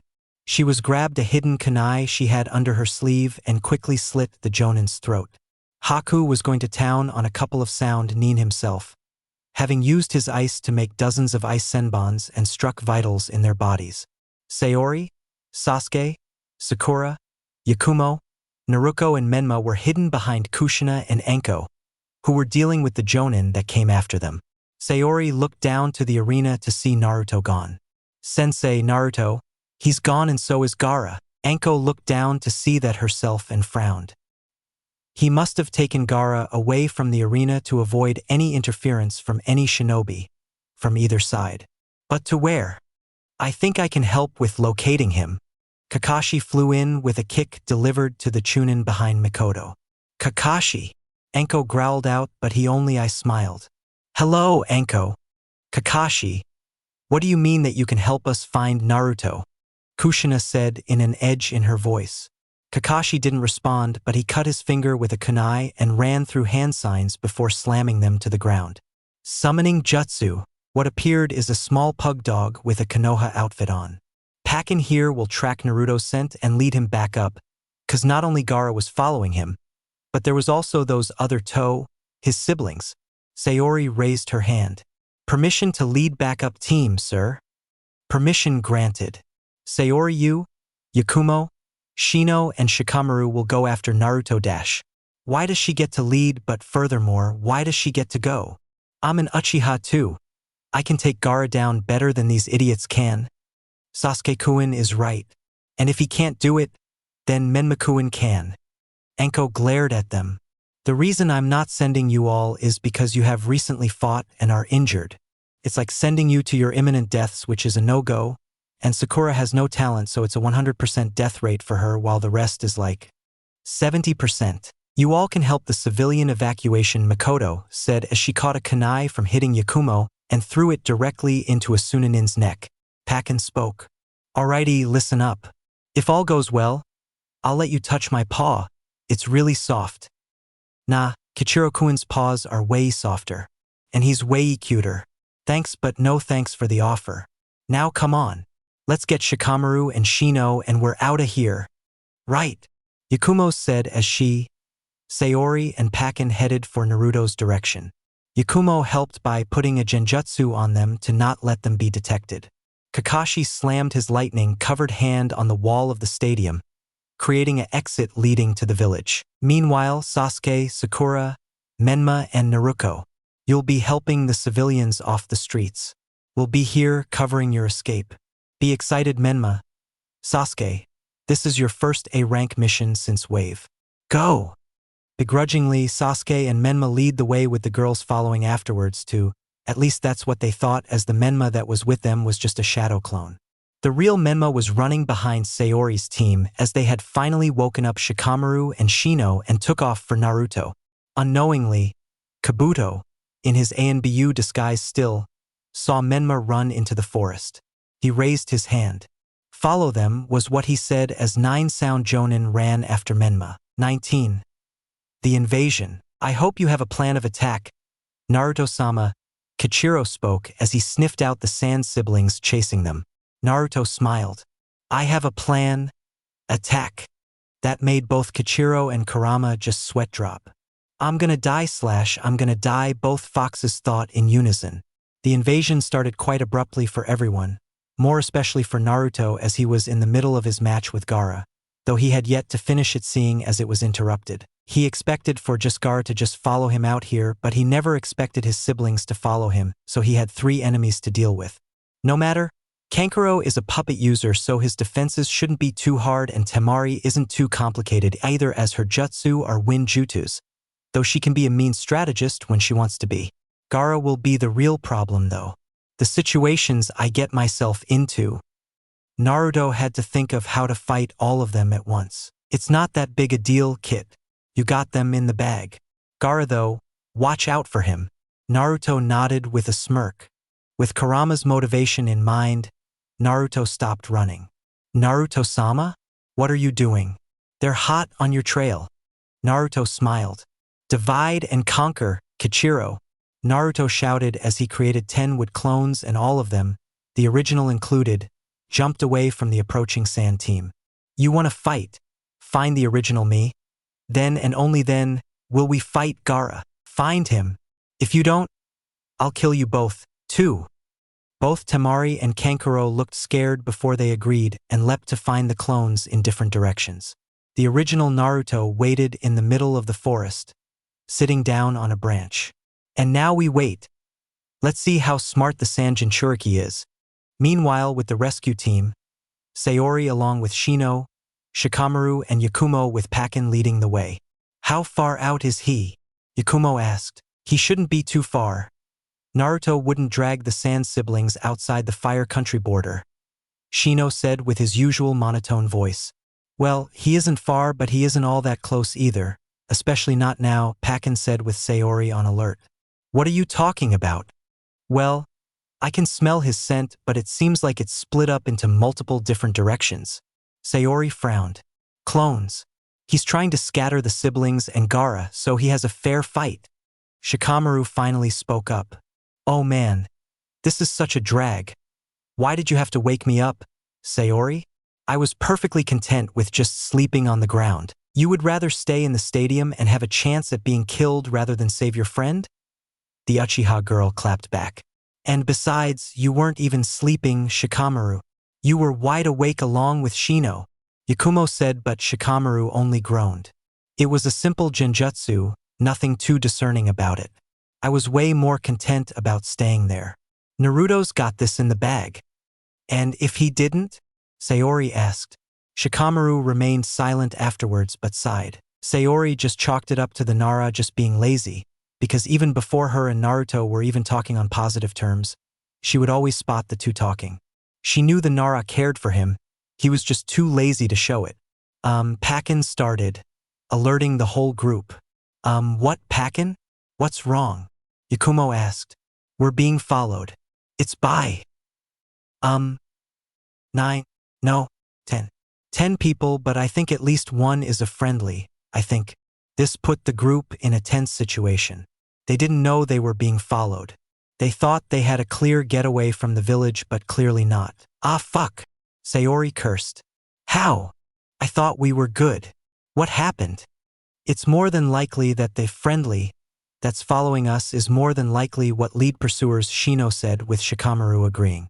That's the only possibility. We had the Jonin covering our backs when we left.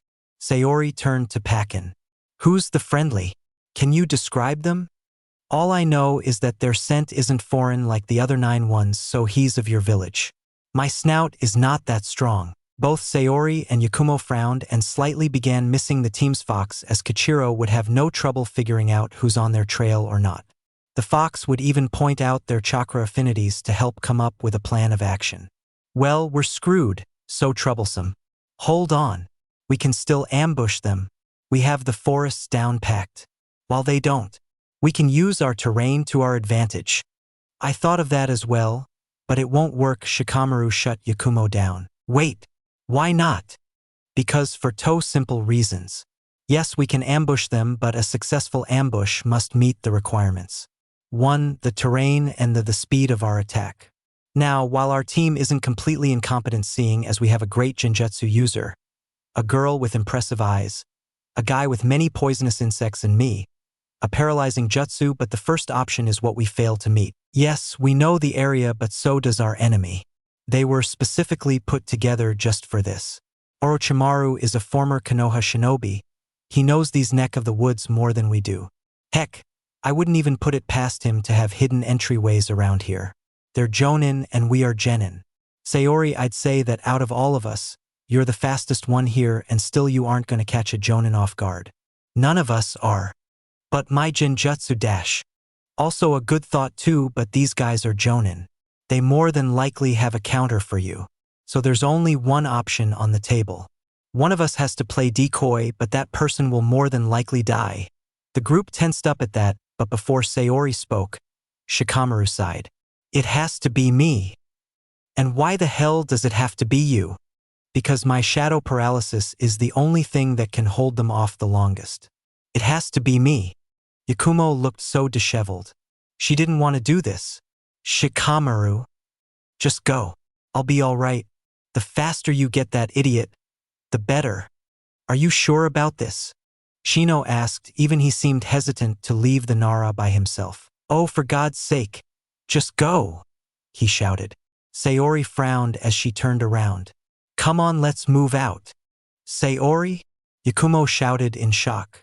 We have no choice but to trust him. Our mission is to find Naruto. Come on, she said. Pakin nodded in agreement. She was right. The pug just hoped the boy lived, but even that seemed far-fetched in this situation. Right, let's go. The group left the Nara as he stood there in silence as he watched the direction where the enemy was coming. Maybe I should get to work.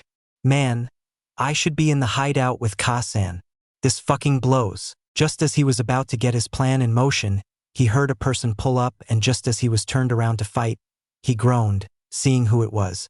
Oh, you fucking idiot! At the Kage booth at the stadium, Minato dodged Tobarama's flying Raijin slice with his own version of the teleportation jutsu. Tobarama charged in with a kunai in hand while Minato pulled out his tri-pronged kunai to get ready for his predecessor's moves.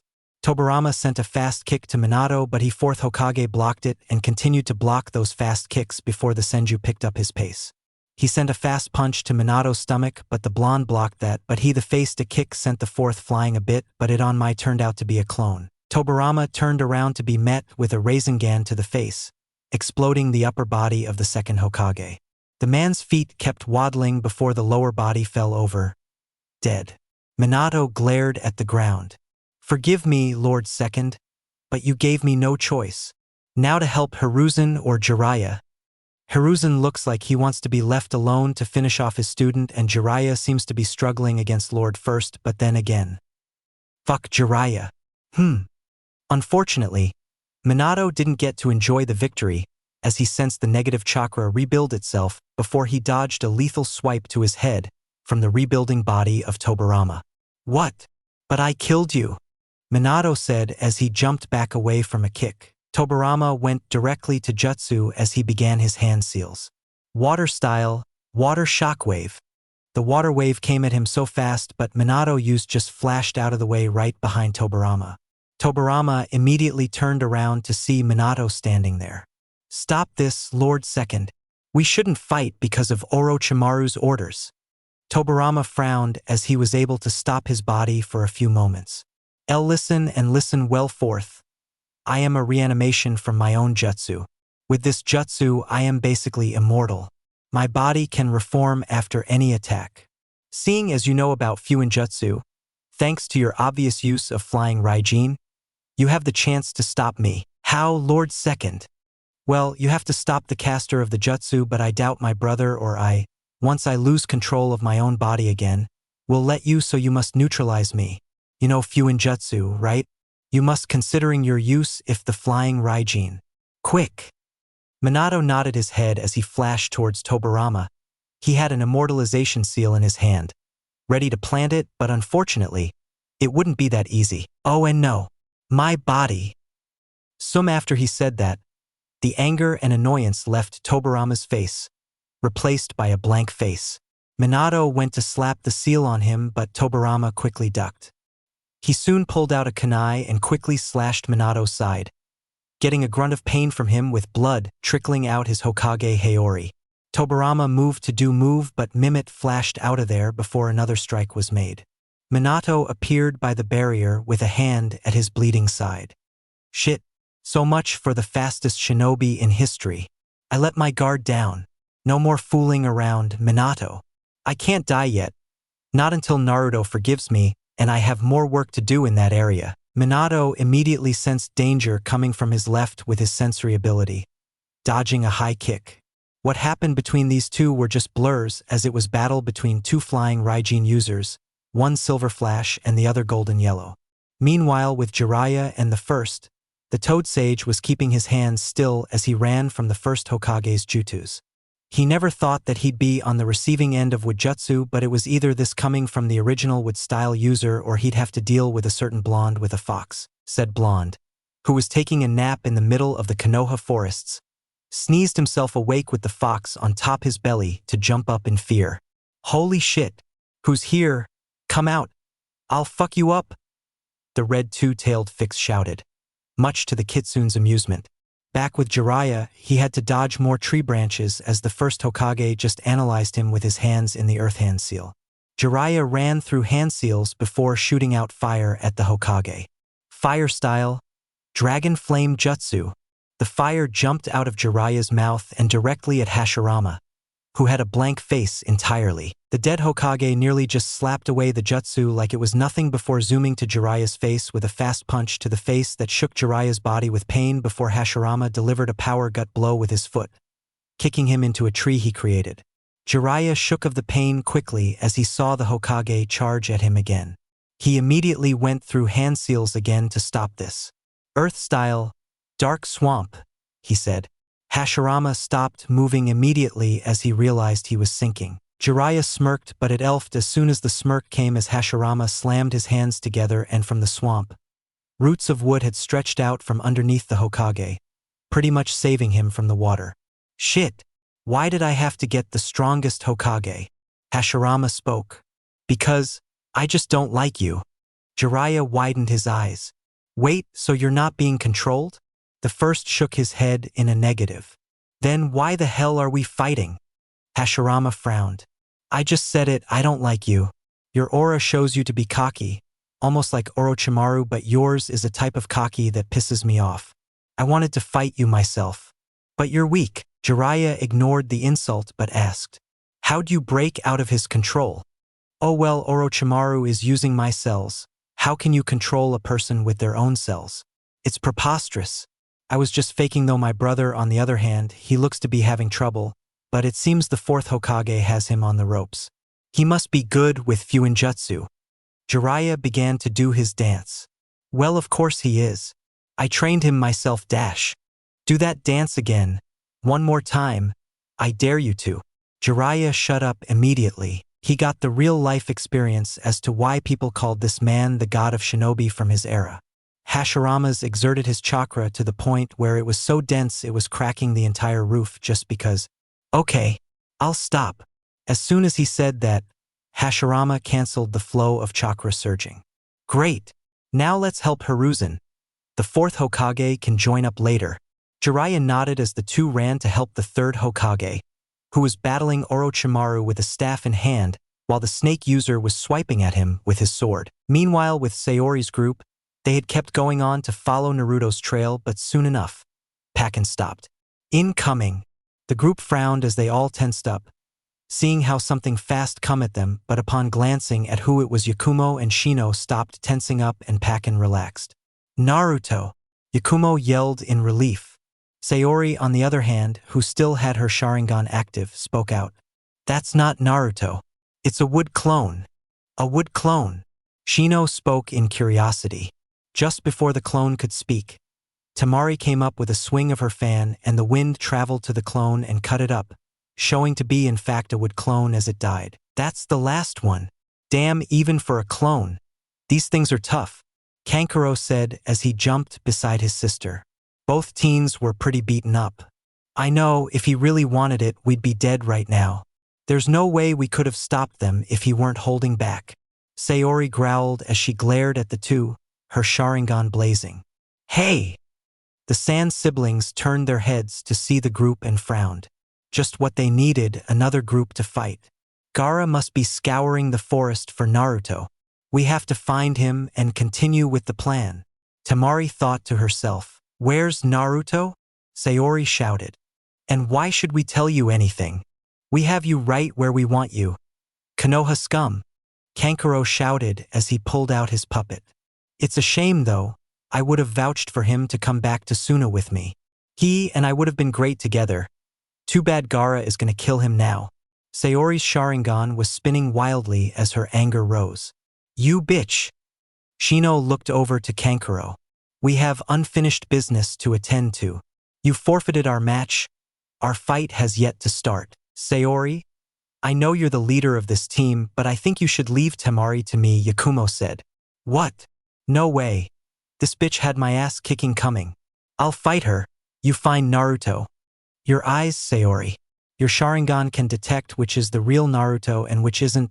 Pakken will just lead you to the sense it's better if you go. Besides, you and him are better fighters when you guys fight together. Trust me. I got this. Sayori looked at her teammate and friend with worry. Yakumo wasn't a fighter. She was a supporter. To ask her to fight, but she saw the look in her eyes. Fire. Like she was 100% sure she was going to do it and win. It was new for her because Yakumo was more cautious than both her and Naruto. She wasn't as confident in her abilities as they were, but the Chunin exams really changed her for the better. She was believing in herself, and Sayori can believe in her too. All right, I'm counting on you. You better win. You hear? Yakumo smiled. Oh please, this is me you're talking about. Have I ever let you or Naruto down? Sayori smiled. Still have yet to see that so. She agreed. The Uchiha looked down. Come on, mutt. Let's move.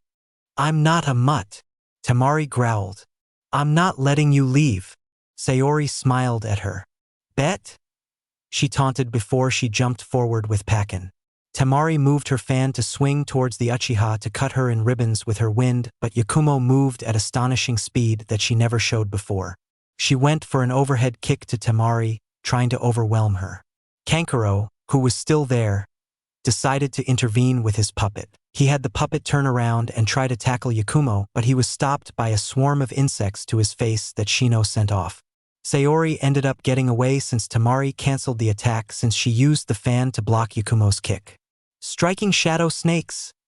The Kurama girl yelled as she sent snakes out of her arms to get Temari, but the sand girl jumped back to evade it. Yakumo jumped back as well as she threw some kunai at her, but the sand kunoichi just blocked it with her fan. Yakumo frowned as she landed on a branch as well as Temari. I've seen your fights, you're good but not that good. The moment that Uchiha girl left is the moment you signed a death wish. You're no match for me, Temari said as she opened her fan. Yakumo's lip grew thin as she took in those words. Compared to Temari's jutsu, Yakumo's was meek. She knew this, but Anko always said during her training.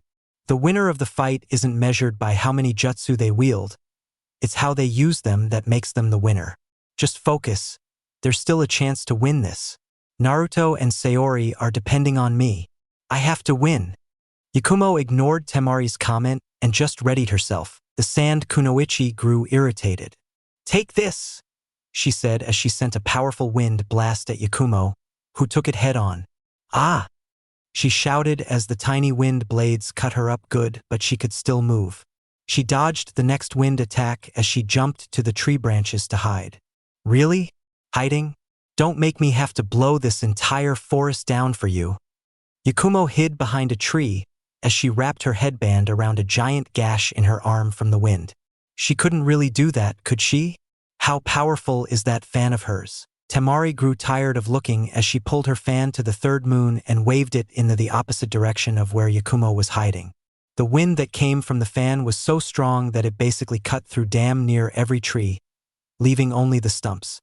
It made Yakumo go like 0 to 0.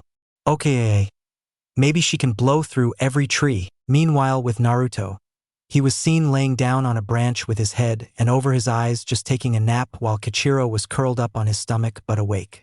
What the fuck are we doing? The small fox said. We are chilling, my young fox. I just needed a breather to collect my thoughts before we engage that psychopath. I'm cool, Naruto spoke with a calm, sleepy voice. So we don't care that the village and the people in it are being under attack. Naruto scratched his head in confusion. Besides the shinobi, and even then it's very few of them. Let me get back to you on that. Kichiro frowned and bit his master's hand. Not hard but not softly either. Naruto grunted in slight pain. He removed the headband from his eyes and turned to Kichiro. All right, look buddy, I'm not saying I'm forgetting them while I sit here and relax while my village is fighting for its life. My job right now is a little different than theirs at the moment. I have to fight a sleep-deprived, unstable, loose Jinchuriki, so right now, I'm kind of relaxing while thinking of a plan. If he lets loose on me with Shikaku, I'm screwed. Before Kichiro could counter that, both Kitsunes were suddenly body-checked out of the branch and crashed into multiple trees before finally slowing down momentum and slamming into a rock near a river stream. Naruto had Kichiro in his lap as the fox shook his head. What the fuck was that? Naruto looked up and saw that the crazy redhead that was just the topic of discussion. It's Fuzzy Nut Sr.'s best bud. Eat my ass, Naruto. Ha ha ha ha, weirdo. But you can't deny it. Whatever, just be careful now. There's no telling what he's capable now that he draws upon Shikakubaka. And make sure my son doesn't get hurt. Got it, Kurama. Naruto stood up and put Kichiro in his pocket. I finally found you, Naruto Kitsune, Gaara said with a maniac smile. Naruto sighed as he leaned against the very rock that broke his fall. Well, kinda room you a while. How long was that Kichi? The fox's head popped out of the pocket.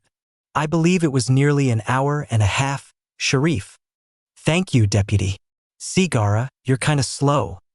Gaara didn't react to the insults at all as he just growled lowly. Are you gonna fight me, Naruto Kitsune? Will you prove my existence? Without even waiting for an answer, Gaara launched himself at Naruto, who dodged at last minute. Shit, he's quick. Gaara launched his sand arm at him, which he quickly sliced off with his sword, but it just grew back. Naruto jumped on a tree as he looked down at Gaara. Said Kid growled as pounced on Naruto, who just dodged again. Why are you running, Naruto Kitsune? Fight me. Naruto ignored the taunt as he just jumped around the trees, but he did it quick enough to kinda trick Gaara a bit when he swung around a tree trunk. He kicked Gaara's incoming face with his feet. He growled as he tried to grab Naruto's body and crush him, but Naruto dodged him last-minute spin of his body. He then used his blade to slice off Gaara's arm, getting the redhead to roar in annoyance. Dai!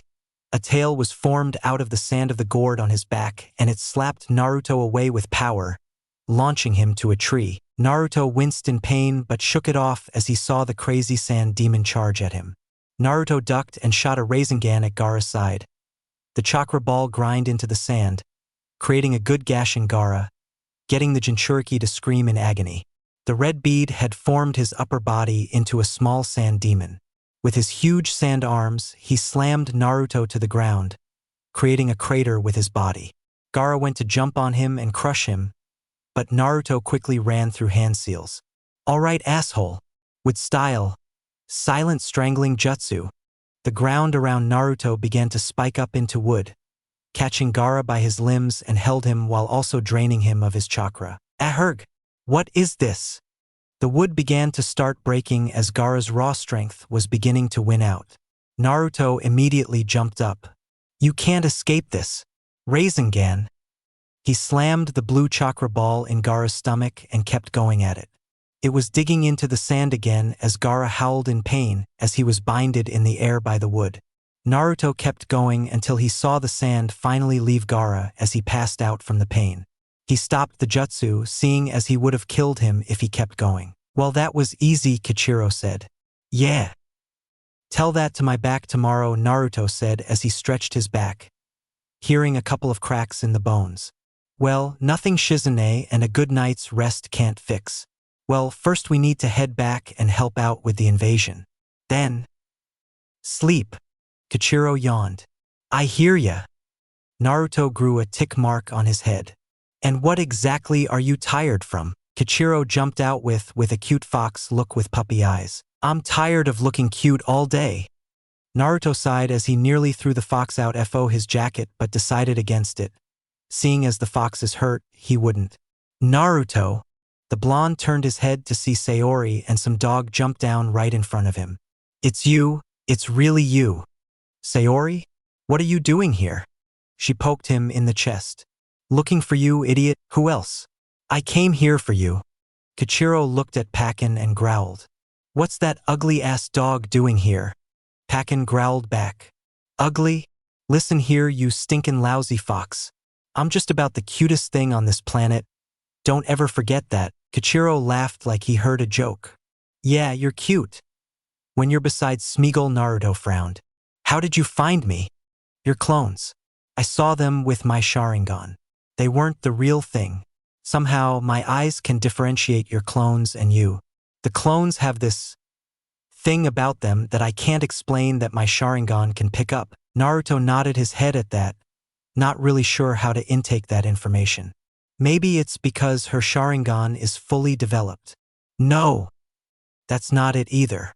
I think I heard from my time in Mito Uzumaki that only one person could tell which one was the real Hashirama if he used that with clone technique, and that was Madara Uchiha. Interesting, maybe history is repeating itself, but not exactly. What do you mean by that now? Kurama remained silent after that. While Naruto kept trying to hound information out of him, Sayori looked behind Naruto and saw a claw made of sand fly out at Naruto's back while he wasn't paying attention. Shit! Move! She shouted as she pushed Naruto away while the hand slammed into her and pinned her to a tree with great force. Ah! She yelled in pain as the sand was growing tighter around the second. Sayori! Naruto shouted as he saw her pinned. He turned around to see Gaara's maniac grin. His body was starting to change again to that sand demon. You kill her, I kill you, he threatened, which made Gaara's grin go wider. Exactly, that's exactly what I want. Prove your existence before I prove my own. Naruto Kitsune. Naruto glared at him with heavy hatred in his eyes. You pussy. He mumbled as he saw Gaara raise his sand arms, and then he swiped them away, creating sand like weapons. Sand shuriken. Naruto grabbed Pakin and jumped away to avoid the sand. Naruto jumped in the air and went through some hand seals. Earth style, rock bullet jutsu. He began to shoot multiple rocks at Gaara, which started as pebbles but grew in size to be as wide as a tree trunk. Gaara ran at him, easily breaking through the rocks he threw at him with sheer force. Naruto ran from him, not looking to get caught in Gaara's reach. Naruto frowned as he went through hand seals again. Water style, water wall. He immediately turned around and blasted Gaara with a huge wave of water that made the Jinchuriki fumble from the force of it. It blew him back some feet into a tree. When the water flowed away, Gaara was seen sitting there on the large branch of the tree, his upper body that was entirely made of sand, drenched. Naruto smirked as he pulled out his sword. Great! Leave it to water style to deal with annoying sand users. It's over, Gaara, you lose. Yield and free Sayori, or I'll cut your fucking head clean off and do it myself. He summoned chakra to his blade, showing he meant business. Gaara looked at Naruto. An emotion crossed through his eyes that was never seen before in a very long time. Fear. It flashed away as soon as it came, but Naruto knew what he saw. Gaara was beginning to fear him, but the glint in the red head's eye shows he has one more trick up his sleeve. No. No. No. No. No. There's no way I'd lose to you. I won't lose. Gaara's body just went to the max with his newfound power, finally going full out. The full transformation of Shikaku was large as hell. The sheer size of him when he appeared knocked Naruto back into a few trees before he had stopped and hit his back on the same tree Sayori was pinned to. Ah! Naruto shouted as a bit of blood left his lips. Enen Naruto-kun. Sayori said in pain, but she was still conscious to see Naruto fly back and hit the wall. Despite her current condition, she grew worried. Naruto shook his head from the pain before he saw Sayori in the sand claw of Gaara. Sayori! No! He moved to cut her out, but he realized that when he was knocked over here, the sword flew out of his hands, so it was somewhere in the forest. He would have used Rasengan, but he didn't want to risk hurting her in the process. He was truly helpless. Oh shit. What can I do? What can I do? Sayori? Nen Naruto-kun. Do Emma me a favor? Naruto had tear marks streaming down his face at the sight of his most precious person in such pain, and he can't do anything about it. He had only began dating her a few hours ago. He can't lose her. Why yeah. SS stop C crying like a pee-pee pussy and S stand back. Naruto's face went from a sad crying boy to straight face. Kichiro was laughing his ass off while Pakin just sighed. Kids these days. Naruto did what he was told and saw that the inside part of sand, where Sayori's body is, was beginning to light up frequently, almost like flickering. See, come on. Work, you son of a bitch. Naruto grew curious. Naruto, Gaara is still looking for you. He's drawing near in that Shikaku form.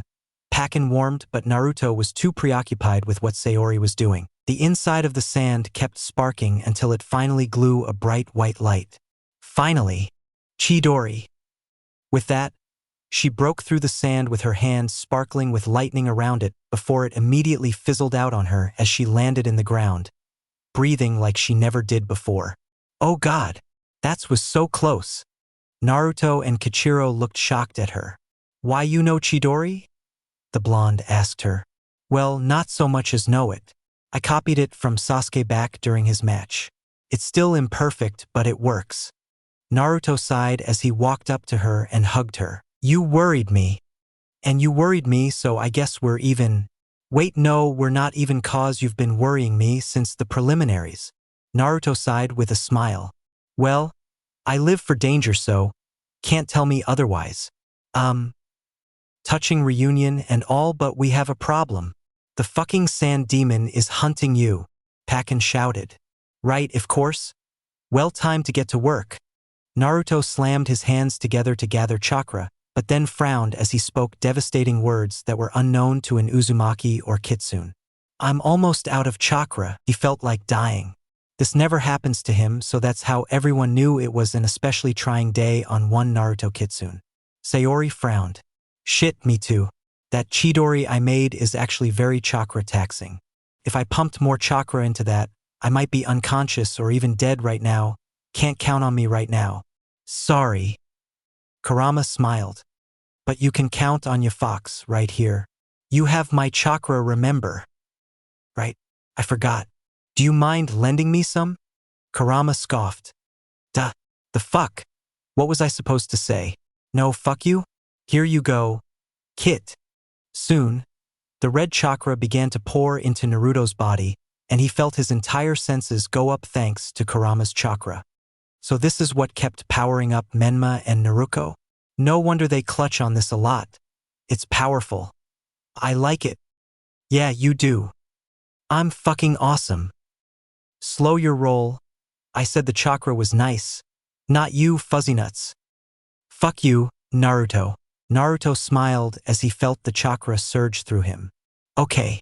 To fight a giant monster, you need a giant monster. Alright. Stay close, Sayori-chan. The Uchiha nodded her head.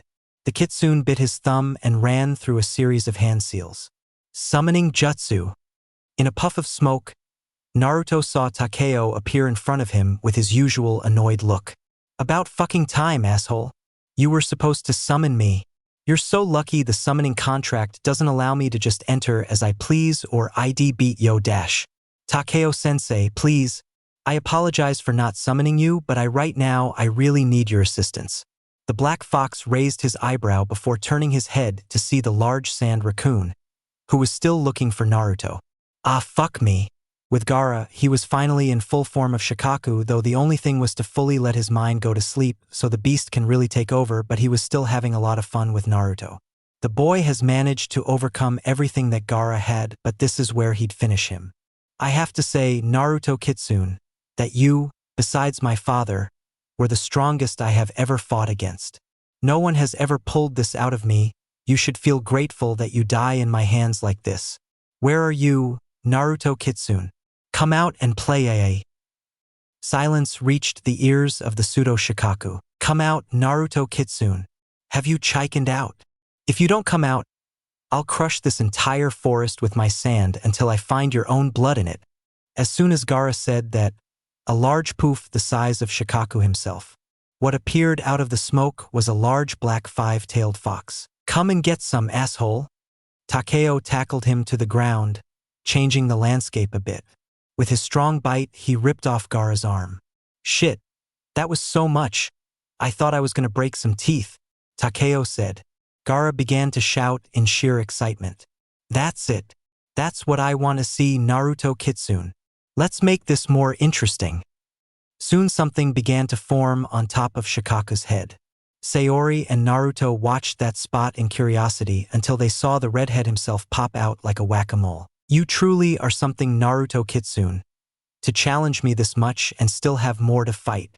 And you as well, Sayori Uchiha. You've broken out of my sand condiments.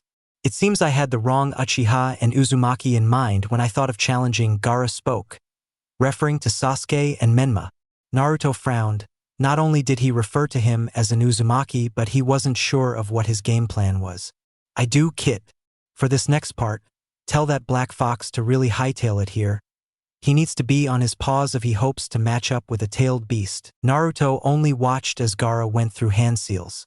To thank you both for entertaining me today, I'll give you a parting gift, Abe, for you ultimately die.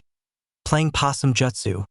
After Gaara hit that ram seal, he immediately slumped over and Shikaku's eyes, which were a dull brown, glowed to life in a golden brown. Whoa, I'm finally fucking free. Thanks, kid, but so long. You ain't getting your fucking body back. NNN Naruto. What is that? Sayori asked. That, Sayori, is Shikaku the Sand Spirit, or more known as the One-Tails, he explained. But how the fuck is he here? Isn't he sealed inside Gaara? Kichiro said, kinda panicking. Well, yes, Takeo summarized as he watched the Rakan dance in his freedom. Well, as short as it will be until he gets in the mix, however. But the host of the Shikaku is usually an insomniac, never sleeping, because if they do, the Sand Spirit will try to take over their body. So my guess is, fuck stick over there went to sleep, letting Shikaku out in full form. Oh! What an asshole, Kichiro said, with Takeo agreeing fully, seeing as he has to fight him now. How do we stop him? Sayori asked. Well, we would have to wake Gaara up with a good hit. Naruto, that's you. On it. Just get me close and keep Shikaku still. Don't need him trying to shake me off. Takeo nodded as he growled with his sharp teeth showing at the One-Tails. Hey, asshole. Shikaku turned his head and glared at the fox. You did this, didn't you? My fucking arm. You'll pay for this. Takeo charged at Shikaku with a powerful boost in speed, then nearly blew the kids off his head. Shikaku slammed his working arm in his belly. Wind style, air bullets. Takeo was weaving through each attack. As he grew closer, he moved to jump at him, but the raccoon swung a powerful backhand that slapped him away. Takeo landed on his paws before going back in there with a different tactic. He ran round again with a bit more speed in his paws. He then began to breath fire at him, which was green. Green flames, what the hell? Naruto said. Kichiro spoke. Oh yeah, Kasama told me about this once. When it comes to Kitsune, just our chakra change our color to reflect on the type of fox. It's really more of a personality trait thing, actually. Naruto nodded his head. If he was correct, green means life, renewal, nature, and energy. Also, it means growth, harmony, freshness, safety, fertility, and environment. All things he never expected from Takeo. The fox was the most grumpiest person he's ever met. I guess it means that I never knew him on a personal level before. Takeo kept shooting his green fire at Shikaku, who somehow kept blowing it away with powerful blows of wind. Takeo then tried to around at Shikaku's weak spot as he shot a green fireball at him. Unfortunately, Shikaku's tail slapped him away while Shikaku's blew away the fireball. Ha ha ha! Is that all you got, you stupid fox? You're not even on Kurama's level. Takeo growled in annoyance. His defense is too strong. I can't get close enough, and when I somehow do, he's countering with an attack. He's strong, like a tailed beast should. Sayori analyzed the situation before she spoke. Get me in there. Huh? What are you talking about? My Sharingan. I can cast Shikaku in a genjutsu no longer than a minute, depending on how strong he is. You use that window to slam the fuck out of Gaara and wake his ass up. Takeo-sama, you must get me close enough. You don't need to latch on. Just get me close to where I can get to his eyes. Naruto frowned. It was risky, but right now they were low on options. Takeo-sensei, do it. Right? The Black Fox shot forward again with a new game plan in his head. He strafed around Shikaku, shot a fireball at his back so he can him to turn around. What the fuck? The raccoon turned around to find nothing but again. Another green fireball hit his back from a different direction. He turned again but only found the fox speeding to him. Once he was close enough, Shikaku used his arm to swing but Takeo ducked and skid to the sand demo's feet. Sayori moved quick to get on the sand raccoon, running up to his head. Once she made it, Shikaku noticed her immediately. Hey! Who the hell are you? Get lost, human. Shikaku moved his arm to slap her off, but Sayori saw that move coming with her Sharingan and jumped on the hand that moved to hit her. The speed the hand moved was crazy fast, but once it stopped, her body flew off of it. She then used her kunai and threw it at Shikaku's neck. She attached a string to it so she can swing around his body and get to his face once B reached the right momentum. Once she got to his eyes, she glared at him heavy. You're still here, bitch. You're an annoying pest. Sayori smiled before she activated her Sharingan Genjutsu. Well, a trash panda has got to have fleas, right? She activated her Genjutsu on Shikaku, stunning him. Her eyes were straining as she concentrated on holding her Genjutsu. Shikaku was already trying to break out. So much strain that her eyes even began to bleed. Do it now. When she said that now, Takeo ran as fast as he could to tackle Shikaku to get him to hold still while Naruto jumped for it. He went for an axe kick to Gaara's head. Surprise, motherfucker. Gaara woke immediately after such a devastating blow to the head. Shikaku began to crumble to pieces as the three genin fall to the ground. Kichiro, Pakin, and Takeo watch as they all fall. Maybe you should have caught them, Takeo-sensei. The huge black fox looked down and sighed. Nah, they good, he said as he also shrunk in size, landing on a branch shortly after with the kit and pug still on his back. Gaara meanwhile crashed down to the ground with great pain in his body, his head throbbing from the kick he received. With the minimum amount of strength he had left, he tried to get up, but soon large wood dragon appeared under him, Gaara in its mouth before slamming him in a tree. Gaara screamed in fear as he saw Naruto slowly walk to him with Sayori right behind him. Both were pretty banged up from the fall. A few bruises and bumps here and there, but otherwise, they were fine. Please, don't kill me. Stay away. Sayori moved to cuss him out, but Naruto raised his arm, telling her to calm down.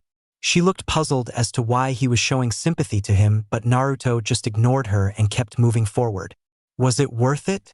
In the end, fighting for oneself? Naruto asked, getting a shocked look in Gaara's eyes. What? Because I can tell you, I fought you with everything I had and it wasn't for my survival, really. I fought you to protect her, Naruto said, pointing to Sayori, who softly smiled with a small blush. I get you, Gaara. Out of everyone, I get you. Naruto spoke. I may not have been given such a burden in my early life, but I know what it's like to be despised for no reason of your own. It really sucks. You lose any value in yourself and in others, and nothing but hatred grows within you. My hatred and your hatred was fueled in two different ways, though. What do you mean? Gaara asked. I'm saying your hatred was brewed from outside forces hurting you. You have a good family despite your father. My hatred was brewed from forces within my own family, the ones I should be trusting. But I made family on the outside. Trust me, Gaara, you're not alone. Believe me when I say that. You actually have family in your siblings. Gaara widened his eyes in realization. He remembered the sad looks his sister and brother would give him. They cared about him. See, there you go, you remember. They love you, but you also frighten them. But I won't stand for it anymore.